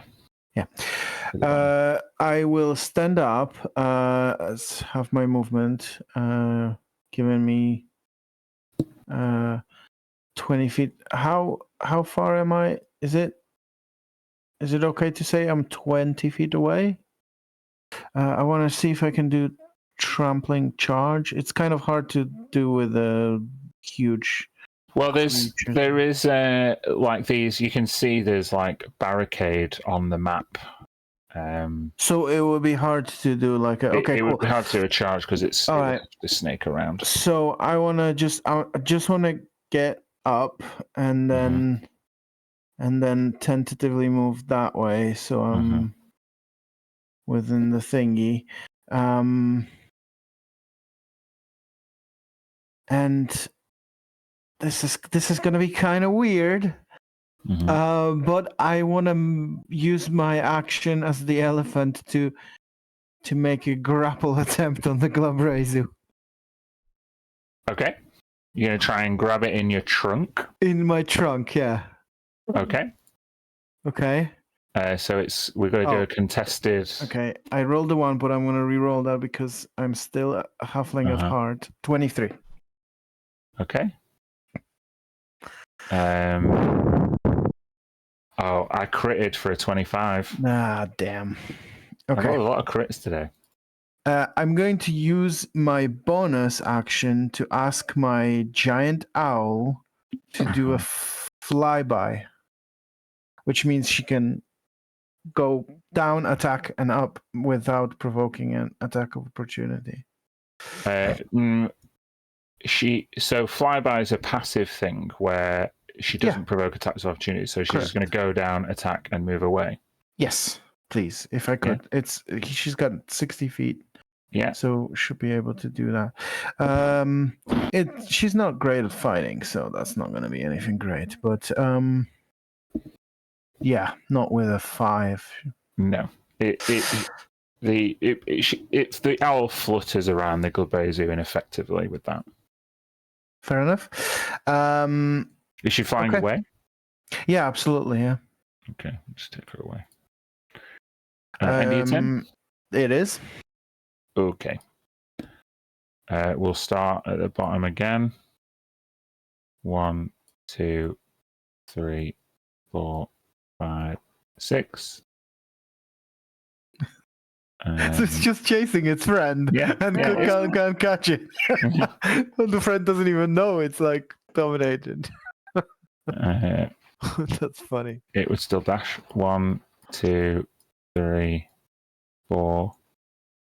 1, 2, 3, 4, 5, 6. So it has got up to there. As long as this thing doesn't keep running, then this Marilith might be real trapped. These ones are not scared anymore. This is bad. Because Tisha and Freddy are going to get it. Oh, shit. So Tisha first. 7 attacks. Yeah, bear with me. Just let me find my reactions. Yeah. Duh. Okay. Punish it. All right. Okay. This one's going to go 1, 2, 3, 4, 5, 6 longsword attacks. What's your AC there, Tisha? 16. Unless I cast shield, which will get me 5. Yeah, 21.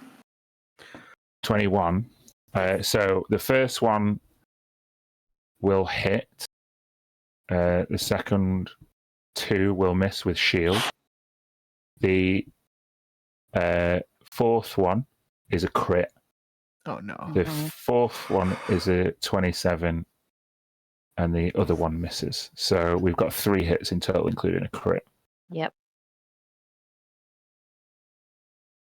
Does she still have this resistance? You have resistance to the first hit of slashing damage. Okay. So instead of 11, you'll take 5 on the first hit. Then you'll take 29 on the second hit, the crit. And then you'll take 8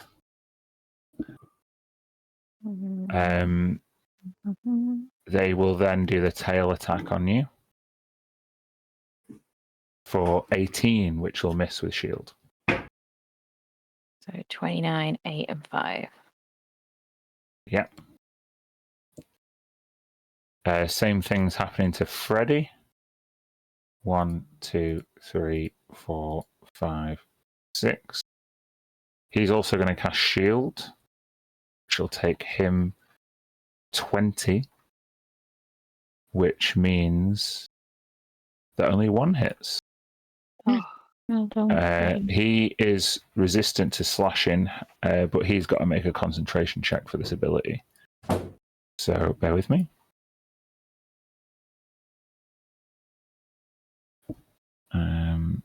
Freddy, Con.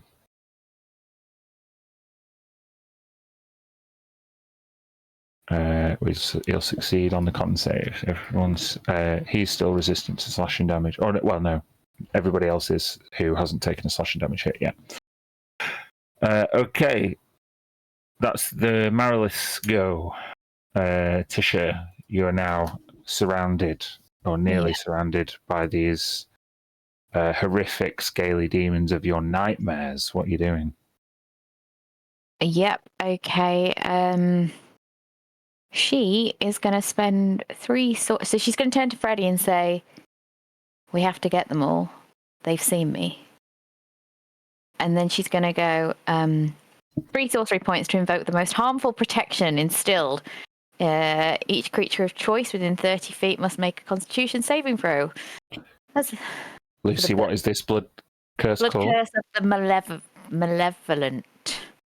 Right. So the 3 Mariliths, are you going to get them? They have to do what? A con save. Yep, con save. Oh my god. Sorry, my cat's just come in and he's absolutely soaking and he's shouting at me. What are you doing? Why go outside? I know. What an idiot. 3 con saves. They're really good at con saves. And what's the... Sorry, what do they have to roll? 19. 1 fails, 2 succeed. Okay, so a failure, each creature takes 64, a knock prone, or half as much, and a not prone on a success. So shall I just... would be a good one to amplify, because it does lots more damage, I think. For an extra 2, I think, 2 sorcery points. Is it 2 sorcery points or 2? It's 3 to cast and 2 to amplify. This one's the one where it tells you how many points. Okay. The damage of this curse increases to 10d4 necrotic damage. So it won't affect those 2. It'll just affect 1, but... Well, it's still half the damage, so... Yeah. Still good. All right, so I'll spend 5 sorcery points. How do I... So shall I just do it... What have I got to do it 6... What am I doing? Well, sorry, Lucy, just bear with me. When you amplify this one, it doesn't say spend hit dice, it says spend sorcery points. Yeah. Okay, cool. That was the one I think that told me, and the rest didn't. Yeah. So this is the one that costs you your most precious resource. Yeah, sorcery points. Yeah, okay, cool. So 10d4. Do you want to roll it?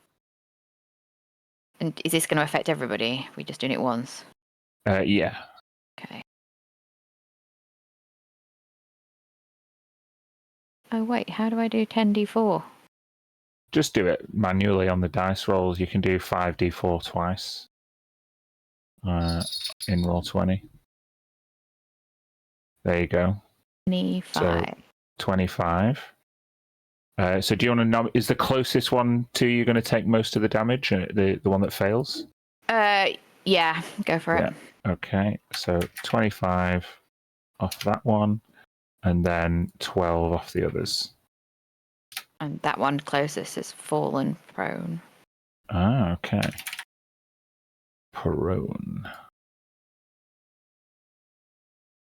Also, non-magical objects are rapidly deteriorate. And if it fails, its save rapidly ages 2d4 years. Yeah, roll me 2d4. 5 years. Yeah. I mean, what do 5 years look like on a Marilith? You know intricately now because you can see this Marilith just, I don't know, maybe get a couple more wrinkles. Few grey hairs. Yeah. So it affects everybody within a 30-foot radius. So the little things have to take it too. It affects everyone. Everybody. Each creature of your choice. Yeah. So not Freddy, but everybody else. They all have to do a save. Yeah. Will you stop? Come here. Oh, Not just the Marilith. No. is he really wet? Yeah. What are you doing? Okay. Con save for the Mind Whisperer. Which fails. So this is just an aging effect? But if you fail, it's 25 damage. Oh, right. Sorry. I thought it was just 3 creatures you choose within the 30 feet. No, this It's is all creatures. all creature of your choice within 30 feet. Christ. That's why I chose Okay. it. Because it was going to get everybody. Yeah, nice one. Then, sorry, I've got a Brood Guard in there who is going to try and do this con save. Is also going to fail. So that guy gets smacked. Oi! What are you doing? If you can label it as prone as well or something. Yeah, I'll try. Go on.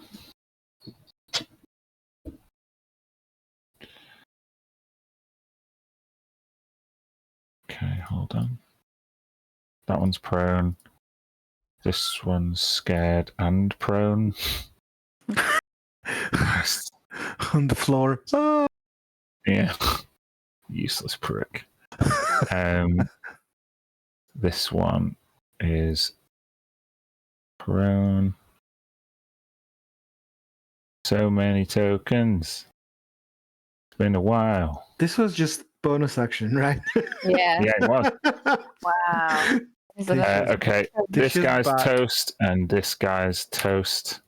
So 2 of the cultists just totally, their vitality is. You see, I think Freddie would see this. Mia, you probably see parts of this, but you just see Tisha basically extend her hand and absorb the vitality of all these creatures around her. The Mariliths are partially weakened. The Brood Guard and the Mind Whisperer go prone and drop to their knees, and the 2 cultists who are there are turned into skin sacks as all of their kind of vitality withers and crumbles. So that's your bonus action. Yeah. DM, does the magic user have to do some concentration check maybe on the demon? Oh, the summon demon? No, it's an ability. It's not a spell. Cool. So yeah. Me? Yeah, it's your action now, Tisha. Oh.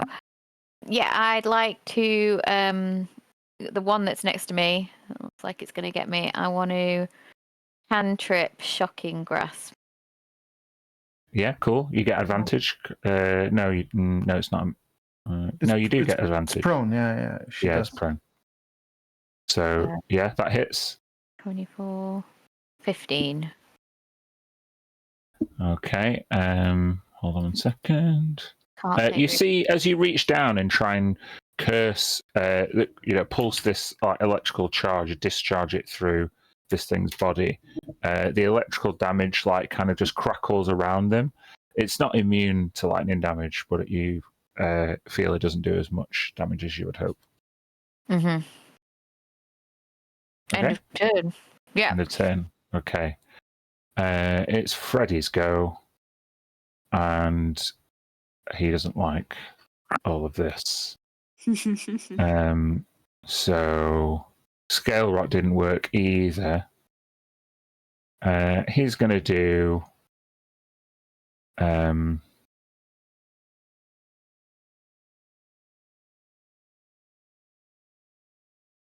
8th level magic missile, which is definitely going to hit. So that is 3 at first level, and then 4, 5, 6, 7, 8, 8 missiles that all hit. So 8 times 5 is 40. It's going to take 40 damage. 20 damage off the one in front of you, Tisha, and 20 damage off the one in front of him.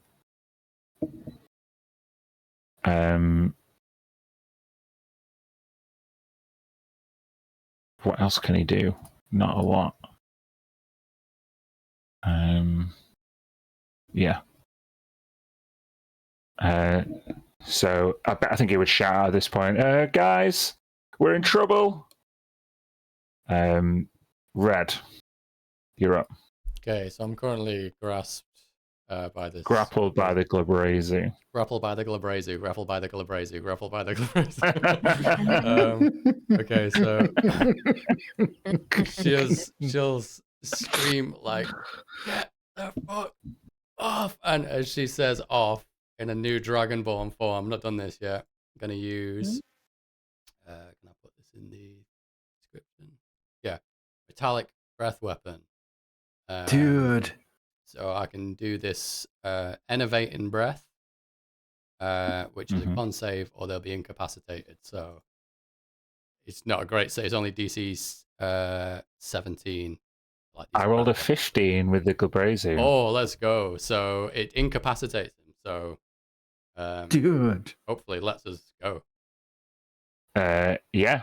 The being incapacitated, it would kind of release the tension on the pincers, and you'd both kind of just drop to the floor.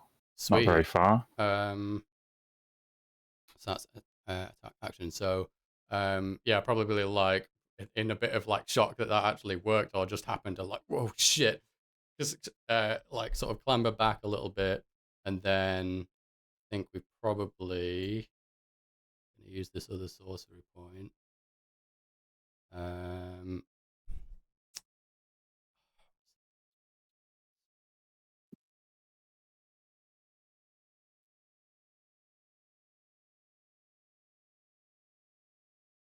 Yeah, you know what we'll do. So I'll use the other sorcery point to cast as a bonus action a guiding bolt.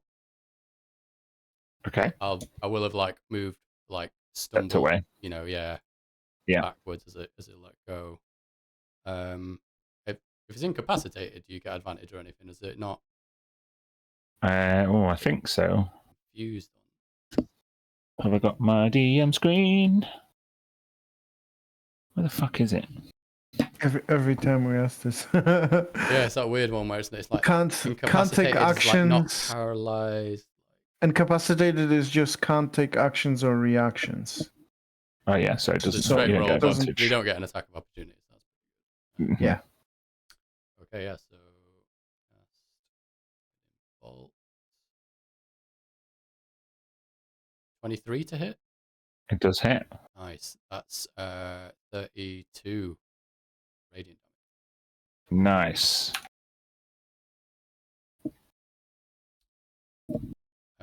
Yeah, and then I will let me take another little step back.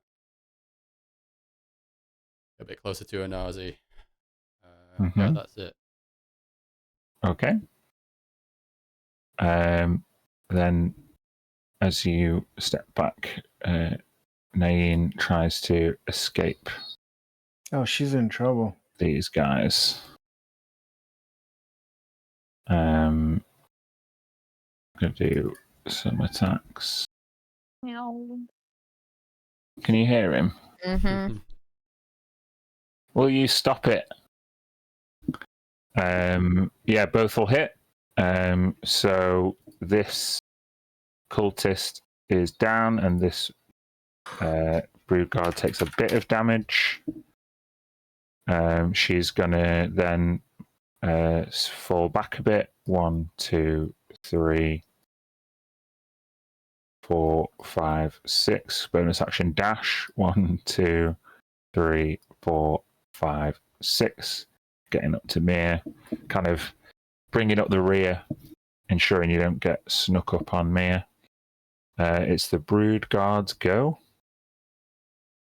This Brood Guard that is prone is going to get up. He's not frightened, so he's going to go 1, 2, 3.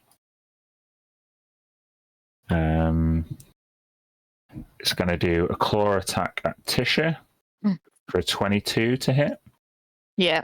Take 5 slashing damage. You're no longer resistant to slashing. Hang on once. I've had my reaction, haven't I? I can't do anything because I've already taken it. Yeah, Freddy's also going to take 5 slashing damage. And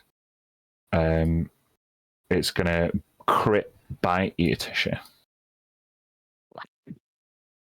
For 14 piercing damage.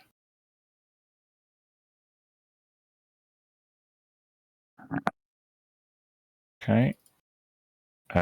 Nain is too fast for this particular Brood Guard. 1, 2, 3, 4, 5, 6. 1, 2, 3, 4, 5, 6. It gets up to her, but it can't attack. Mia.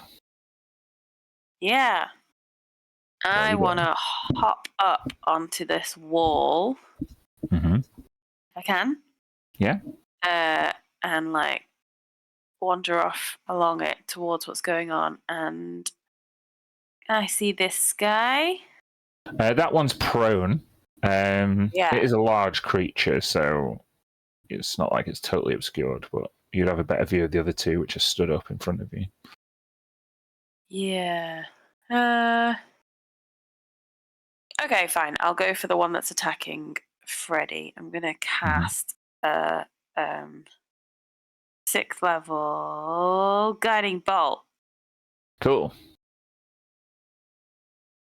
27 to hit. Yeah, that hits. 26 radiant damage. 26. This shock of pink magic lights up this Marilith, so you get advantage on the next attack. Yeah. Maybe it will be his mate, but who knows? Who knows? Ugh. That's it, I think. Cool. And your turn. Now it's the Mind Whisperer. This is the one that is prone and frightened. So it's going to get up. It's going to go this way. 1, 2, 3, 4, 5, 6. Can it still see what's her face? I don't think so. So it's going to try and attack you, Mia.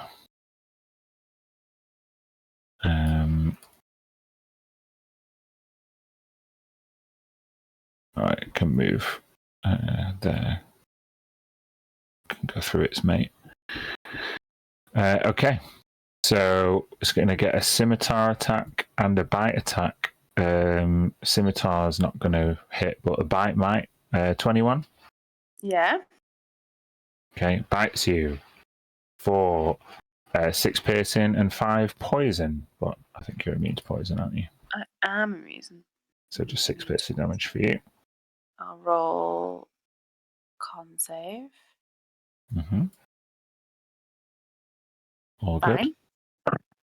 All right. Anazi compels her companion, Rena, to come back while they can. No attacks of opportunity. 1, 2. They will. They'll probably do a big hit on their way past, which will hit. So Rena, she's got a long sword which she stabs into the Glabrezu for 12 damage before making her way back to protect Anazi. The advisor, whose name escapes me, is going to 1, 2, 3, 4. Over the past 2 turns, it's going to have lit these braziers and stood on the steps. Okay, Glabrezu time. So it's incapacitated. No longer the advantage. No longer. Does this wear off at the end of its turn? That was for me. No, it was the innovation from John's. Right, His next turn, right? So Red's next turn. incapacitated until the start of my next turn. Yes. Yeah, this is the weird thing where it can't take actions or reactions, where it says nothing about movement, even though it's incapacitated. Like, remember, we've come across this before. It's going to stay where it is. Okay. These cultists are all the cultists. No, these cultists are coming along. 1, 2, 3, 4, 5. Let's just move them this way for a bit of dash action.